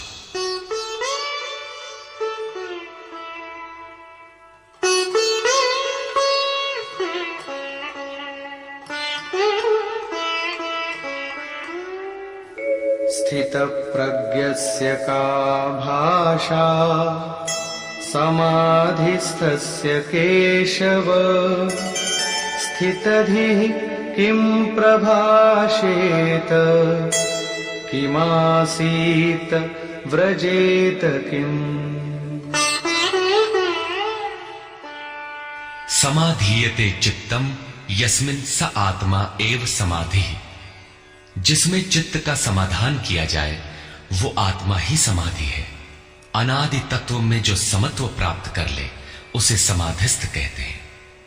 अर्जुन ने पूछा, केशव, समाधिस्थ स्थिर बुद्धि वाले महापुरुष के क्या लक्षण हैं? स्थित प्रज्ञ पुरुष कैसे बोलता है, वो कैसे बैठता है, वो कैसे चलता है? 4 प्रश्न अर्जुन ने किए। इस पर भगवान श्री कृष्ण ने स्थित प्रज्ञ के लक्षण बताते हुए कहा। श्री भगवान उवाच,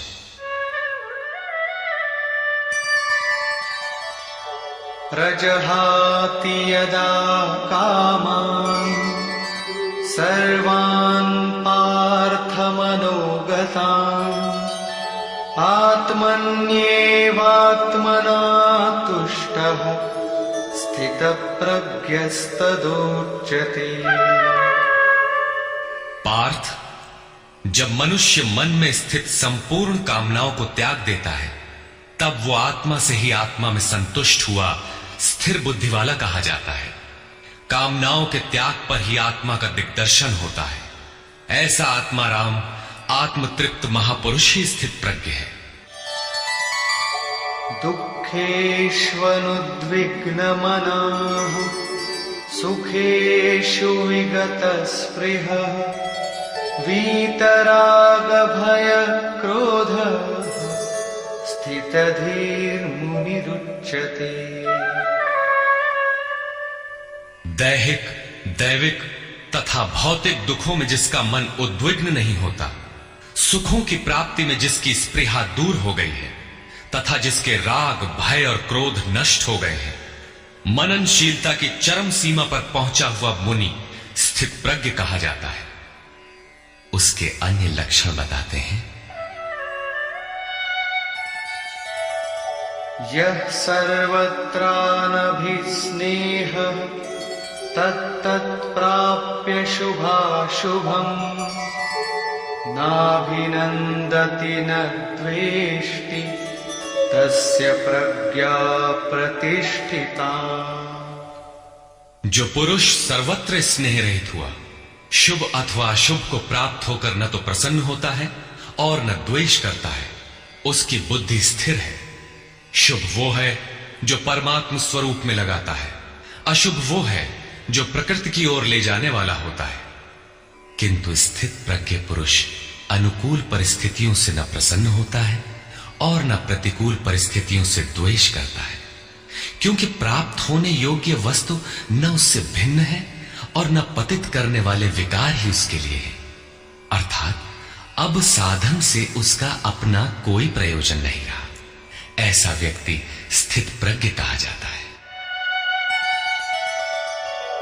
यदा संहरते चायम् कूर्मोऽङ्गानीव सर्वशः इन्द्रियाणीन्द्रियार्थेभ्यः तस्य प्रज्ञा प्रतिष्ठिता। जिस प्रकार कछुआ अपने अंगों को समेट लेता है, ठीक वैसे ही ये पुरुष जब सब ओर से अपने अंगों को समेट लेता है, तब उसकी बुद्धि स्थिर होती है। खतरे को देखते ही कछुआ जिस प्रकार अपने सिर और पैर समेट लेता है, ठीक इसी प्रकार जो पुरुष विषयों में विचरती हुई इंद्रियों को सब ओर से समेटकर हृदय देश में निरोध कर लेता है, उस काल में उस पुरुष की बुद्धि स्थिर होती है। किंतु ये तो एक दृष्टांत मात्र है। खतरे का एहसास मिटते ही कछुआ तो अपने अंगों को पुनः फैला देता है। क्या इसी प्रकार स्थित प्रज्ञ महापुरुष भी विषयों में रस लेने लगता है? इस पर कहते हैं, विषया विनिवर्तन्ते निराहारस्य देहिनः रसवर्जं रसोऽप्यस्य परं दृष्ट्वा निवर्तते। इंद्रियों द्वारा विषयों को न ग्रहण करने वाले पुरुषों के विषय तो निवृत्त हो जाते हैं, क्योंकि वे ग्रहण ही नहीं करते, किंतु उनका राग नहीं निवृत्त होता, आसक्ति लगी रहती है। संपूर्ण इंद्रियों को विषयों से समेटने वाले निष्काम कर्मी का राग भी परम दृष्टवा, परम तत्व परमात्मा का साक्षात्कार करके निवृत्त हो जाता है। महापुरुष कछुए की तरह अपनी इंद्रियों को विषयों में नहीं फैलाता। एक बार जब इंद्रियां सिमट गईं, तो संस्कार ही मिट जाते हैं, पुनः वे नहीं निकलते। निष्काम कर्मयोग के आचरण द्वारा परमात्मा के प्रत्यक्ष दर्शन के साथ उस पुरुष का विषयों से राग भी निवृत्त हो जाता है। प्रायः चिंतन पथ में हठ करते हैं। हठ से इंद्रियों को रोककर वे विषय से तो निवृत्त हो जाते हैं, किंतु मन में उनका चिंतन राग लगा रहता है। ये आसक्ति परम दृष्टवा परमात्मा का साक्षात्कार करने के बाद ही निवृत्त होती है, इसके पूर्व नहीं। पूज्य महाराज जी इस संबंध में अपनी एक घटना बताया करते थे। गृह त्याग से पूर्व उन्हें 3 बार आकाशवाणियां हुई थी। हमने पूछा, महाराज जी आपको आकाशवाणी क्यों हुई, हम लोगों को तो नहीं हुई? तब इस पर महाराज जी कहे, हो ईशन का मोहू के बही रही, अर्थात ये संदेह मुझे भी हुआ था। तब अनुभव में आया कि मैं 7 जन्म से लगातार साधु हूं। 4 जन्म तो केवल साधुओं सा वेश बनाए, तिलक लगाए, कहीं विभूति पोते, कहीं कमंडलू लिए विचरण कर रहा हूं। योग क्रिया की जानकारी नहीं थी, लेकिन पिछले 3 जन्म से बढ़िया साधु हूं, जैसा होना चाहिए। मुझ में योग क्रिया जागृत थी। पिछले जन्म में पार लग चला था, निवृत्ति हो चली थी, किंतु 2 इच्छाएं रह गई थी। एक तो स्त्री और दूसरी गांजा। अंतर मन में इच्छाएं थीं, किंतु बाहर से हमने शरीर को दृढ़ रखा। मन में वासना लगी थी, इसलिए जन्म लेना पड़ा। जन्म लेते ही भगवान ने थोड़े ही समय में सब दिखा सुनाकर निवृत्ति दिला दी। 2-3 चटकना दिया और साधु बना दिया। ठीक यही बात श्री कृष्ण कहते हैं कि इंद्रियों द्वारा विषयों को न ग्रहण करने वाले पुरुष के भी विषय तो निवृत्त हो जाते हैं, किंतु साधना द्वारा परम पुरुष परमात्मा का साक्षात्कार कर लेने पर वो विषयों के राग से भी निवृत्त हो जाता है। अतः जब तक साक्षात्कार न हो, कर्म करना है। इंद्रियों को विषयों से समेटना कठिन है। इस पर प्रकाश डालते हैं। यततो ह्यपि कौन्तेय पुरुषस्य विपश्चितः इन्द्रियाणि प्रमाथीनि हरन्ति प्रसभं मनः। कौन्तेय, प्रयत्न करने वाले मेधावी पुरुष की प्रमथनशील इंद्रियां उसके मन को बलात् हर लेती हैं, विचलित कर देती हैं। इसलिए तानि सर्वाणि संयम्य युक्त आसीत मत्परः वशे हि यस्येन्द्रियाणि तस्य प्रज्ञा प्रतिष्ठिता। उन संपूर्ण इंद्रियों को संयत करके योग से युक्त और समर्पण के साथ मेरे आश्रित हो, क्योंकि जिस पुरुष की इंद्रियां वश में होती हैं, उसी की बुद्धि स्थिर होती है। यहां योगेश्वर श्री कृष्ण साधन के निषेधात्मक अवयवों के साथ उसके विधेयात्मक पहलू पर जोर देते हैं। केवल संयम और निषेध से इंद्रियां वश में नहीं होती। समर्पण के साथ इष्ट चिंतन अनिवार्य है। इष्ट चिंतन के अभाव में विषय चिंतन होगा, जिसके कुपरिणाम श्री कृष्ण के ही शब्दों में देखें।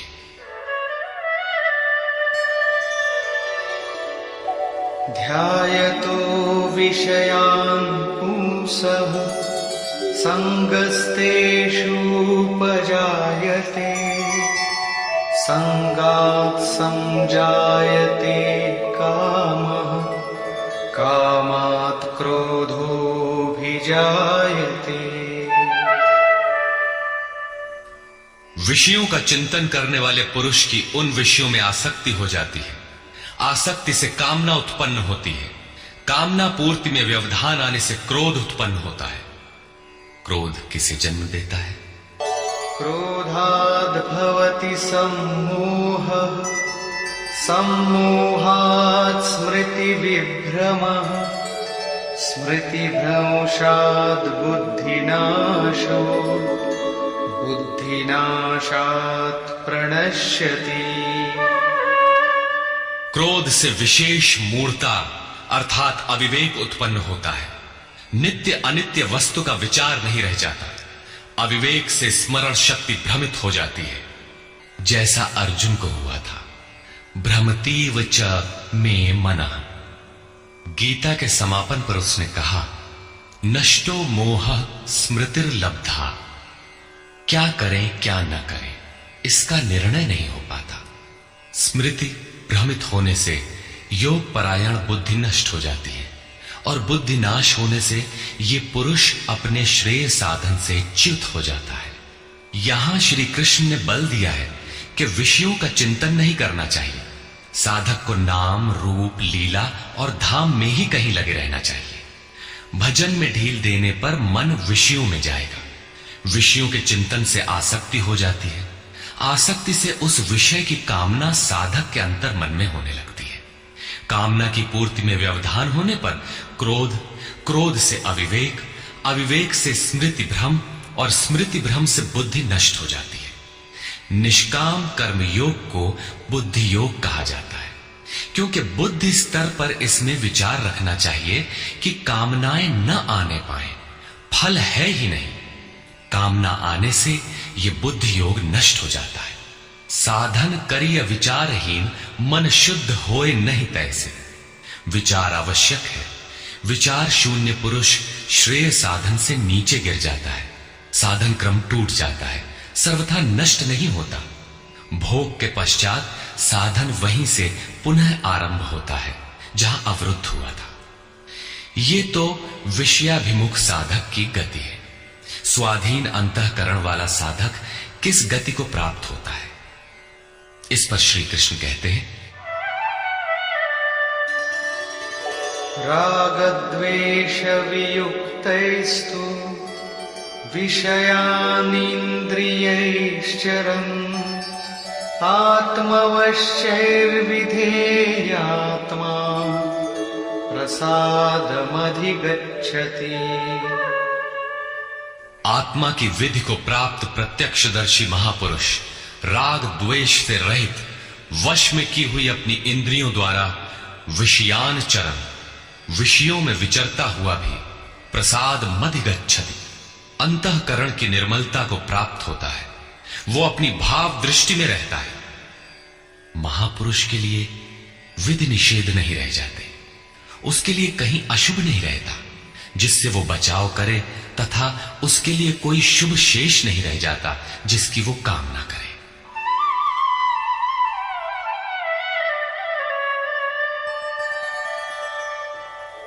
प्रसादे सर्वदुःखानां हानिरस्योपजायते प्रसन्नचेतसो याशु बुद्धिः पर्यवतिष्ठते। भगवान के पूर्ण कृपा प्रसाद भगवत्ता से संयुक्त होने पर इसके संपूर्ण दुखों का अभाव हो जाता है।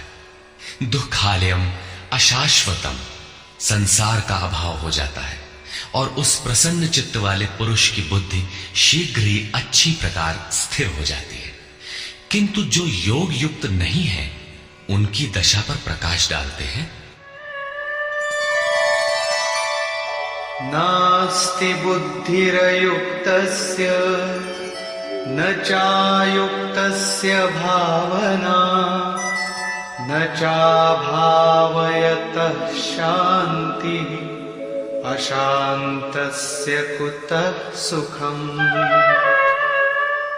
योग साधन रहित पुरुष के अंतःकरण में निष्काम कर्मयुक्त बुद्धि नहीं होती। उस अयुक्त के अंतःकरण में भाव भी नहीं होता। भावना रहित पुरुष को शांति कहा और अशांत पुरुष को सुख कहा। योग क्रिया करने से कुछ दिखाई पड़ने पर ही भाव बनता है। जाने बिनु ना होई परतीति, भावना बिना शांति नहीं मिलती और शांति रहित पुरुष को सुख अर्थात शाश्वत सनातन की प्राप्ति नहीं होती। इंद्रियाणां हि चरतां यन्मनोनुविधीयते तदस्य हरति प्रज्ञां वायुर्नावमिवाम्भसि। जल में नाव को जिस प्रकार वायु हरण करके गंतव्य से दूर कर देता है, ठीक वैसे ही विषयों में विचरण करती हुई इंद्रियों में जिस इंद्रिय के साथ मन रहता है, वो एक ही इंद्रिय उस अयुक्त पुरुष की बुद्धि को हर लेती है। अतः योग का आचरण अनिवार्य है। क्रियात्मक आचरण पर श्री कृष्ण पुनः बल देते हैं। तस्माद्यस्य महाबाहो निगृहीतानि सर्वशः इन्द्रियाणीन्द्रियार्थेभ्यः तस्य प्रज्ञा प्रतिष्ठिता। इससे हे महाबाहो, जिस पुरुष की इंद्रियां इंद्रियों के विषयों से सर्वथा वश में की हुई होती हैं, उसकी बुद्धि स्थिर होती है। बाहु कार्य क्षेत्र का प्रतीक है। भगवान महाबाहु एवं आजानुबाहु कहे जाते हैं। वे बिना हाथ पैर के सर्वत्र कार्य करते हैं। उनमें जो प्रवेश पाता है या जो उसी भगवत्ता की ओर अग्रसर है, वो भी महाबाहु है। श्री कृष्ण और अर्जुन दोनों को महाबाहु कहा गया है। या निशा सर्वभूतानां तस्यां जागर्ति संयमी, यस्यां जागृति भूतानि सा निशा पश्यतो मुनिः। संपूर्ण भूत प्राणियों के लिए वो परमात्मा रात्रि के तुल्य है, क्योंकि दिखाई नहीं देता, न विचार ही काम करता है, इसलिए रात्रि सदृश है। उस रात्रि में परमात्मा में संयमी पुरुष भली प्रकार देखता है, चलता है, जागता है, क्योंकि वहां उसकी पकड़ है। योगी इंद्रियों के संयम द्वारा उसमें प्रवेश पा जाता है। जिन नाशवान सांसारिक सुख भोग के लिए संपूर्ण प्राणी रात दिन परिश्रम करते हैं, योगी के लिए वही निशा है। रमा विलासु राम अनुरागी, तजत बमन जिमि जन बड़ भागी। जो योगी परमार्थ पथ में निरंतर सजग और भौतिक ऐषणाओं से सर्वथा निस्पृह होता है, वही उस इष्ट में प्रवेश पाता है। वो रहता तो संसार में ही है, किंतु संसार का उस पर प्रभाव नहीं पड़ता। महापुरुष की इस रहने का चित्रण देखें। आपूर्यमाणमचल प्रतिष्ठम् समुद्रमापः प्रविशन्ति यद्वत्, तद्वत् कामायं प्रविशन्ति सर्वे, स शान्तिमाप्नोति न कामकामी। जैसे सब ओर से परिपूर्ण अचल प्रतिष्ठा वाले समुद्र में नदियों के जल उसको चलायमान न करते हुए बड़े वेग से उसमें समा जाते हैं, ठीक वैसे ही परमात्मा में स्थित प्रज्ञ पुरुष में संपूर्ण भोग विकार उत्पन्न किए बिना समा जाते हैं। ऐसा पुरुष परम शांति को प्राप्त होता है, न कि भोगों को चाहने वाला। भयंकर वेग से बहने वाली सहस्त्रों नदियों के स्रोत फसल को नष्ट करते हुए, हत्याएं करते हुए, नगरों को डुबाते हुए, हाहाकार मचाते हुए बड़े वेग से समुद्र में गिरते हैं, किंतु समुद्र को न 1 इंच ऊपर उठा पाते हैं और न गिरा ही पाते हैं, बल्कि उसी में समाहित हो जाते हैं।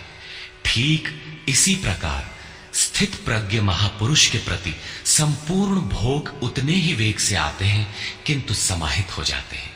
उन महापुरुषों में न शुभ संस्कार डाल पाते हैं, न अशुभ। योगी के कर्म अशुक्ल और अकृष्ण होते हैं, क्योंकि जिस चित्त पर संस्कार पड़ते हैं उसका निरोध और विलीनीकरण हो गया। इसके साथ ही भगवत्ता की स्थिति आ गई। अब संस्कार पड़े भी तो कहां।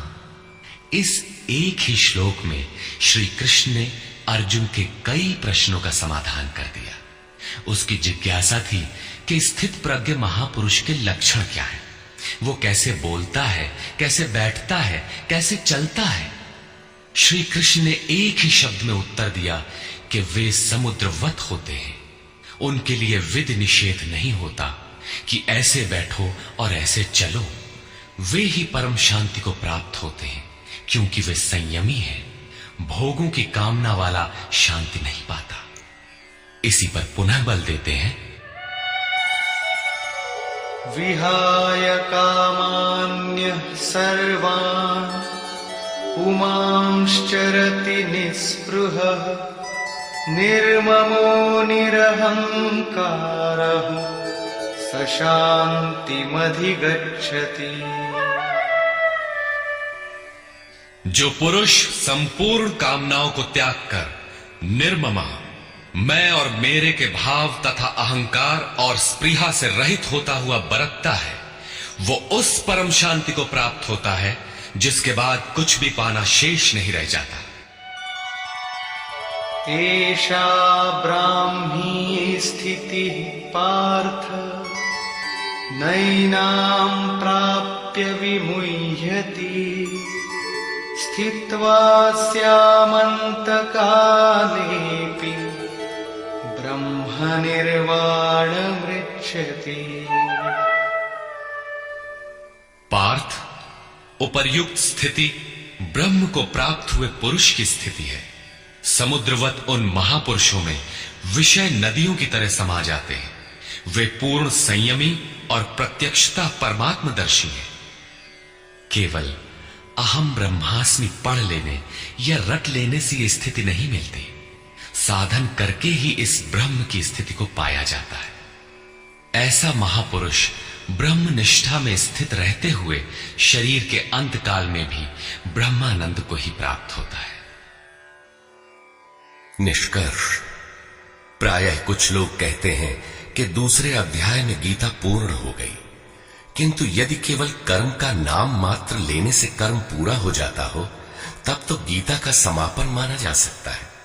इस अध्याय में योगेश्वर श्री कृष्ण ने यही बताया कि अर्जुन, निष्काम कर्मयोग के विषय में सुन, जिसे जानकर तू संसार बंधन से छूट जाएगा। कर्म करने में तेरा अधिकार है, फल में कभी नहीं। कर्म करने में तेरी अश्रद्धा भी ना हो, निरंतर करने के लिए तत्पर हो जा। इसके परिणाम में तू परम दृष्टवा, परम पुरुष का दर्शन कर स्थित प्रज्ञ बनेगा, परम शांति पाएगा। किंतु यह नहीं बताया कि कर्म है क्या। यह सांख्य योग नामक अध्याय नहीं है। यह नाम शास्त्रकार का नहीं अपितु टीकाकारों की देन है। वे अपनी बुद्धि के अनुसार ही ग्रहण करते हैं, तो आश्चर्य क्या है। इस अध्याय में कर्म की गरिमा, उसे करने में बरती जाने वाली सावधानी और स्थित प्रज्ञ के लक्षण बताकर श्री कृष्ण ने अर्जुन के मन में कर्म के प्रति उत्कंठा जागृत की है। उसे कुछ प्रश्न दिए हैं। आत्मा शाश्वत है, सनातन है, उसे जानकर तत्वदर्शी बनो। उसकी प्राप्ति के दो साधन हैं, ज्ञान योग और निष्काम कर्म योग। अपनी शक्ति को समझकर हानि लाभ का स्वयं निर्णय लेकर कर्म में प्रवृत्त होना ज्ञान मार्ग है, तथा इष्ट पर निर्भर होकर समर्पण के साथ उसी कर्म में प्रवृत्त होना निष्काम कर्म मार्ग या भक्ति मार्ग है। गोस्वामी तुलसीदास ने दोनों का चित्रण इस प्रकार किया है। मोरे प्रौढ़ तनय समज्ञानी, बालक सुत समदास अमानी। जनहि मोर बल निज बल ताही, दुह कह काम क्रोध रिपु आही। मेरे दो प्रकार के भजने वाले हैं, एक ज्ञान मार्गी, दूसरा भक्ति मार्गी। निष्काम कर्म मार्गी या भक्ति मार्गी शरणागत होकर मेरा आश्रय लेकर चलता है। ज्ञान योगी अपनी शक्ति सामने रखकर अपनी हानि लाभ का विचार कर अपने भरोसे चलता है, जबकि दोनों के शत्रु एक ही हैं। ज्ञान मार्गी को काम क्रोधादि शत्रुओं पर विजय पाना है और निष्काम कर्म योगी को भी इन्हीं से युद्ध करना है। कामनाओं का त्याग दोनों करते हैं और दोनों मार्गों में किया जाने वाला कर्म भी एक ही है। इस कर्म के परिणाम में परम शांति को प्राप्त हो जाओगे। लेकिन यह नहीं बताया कि कर्म है क्या। अब आपके भी समक्ष कर्म एक प्रश्न है। अर्जुन के मन में भी कर्म के प्रति जिज्ञासा हुई। तीसरे अध्याय के आरंभ में ही उसने कर्म विषयक प्रश्न प्रस्तुत किया। अतः ओम तत्सदिति श्रीमद्भगवद गीता सूपनिषत्सु ब्रह्म विद्यायाम योग शास्त्रे श्री कृष्णार्जुन संवादे कर्म जिज्ञासा नाम द्वितीयो अध्यायः। इस प्रकार स्वामी अड़गड़ानंद कृत श्रीमद्भगवद गीता के भाष्य यथार्थ गीता का दूसरा अध्याय पूर्ण होता है। हरि ओम तत्सत।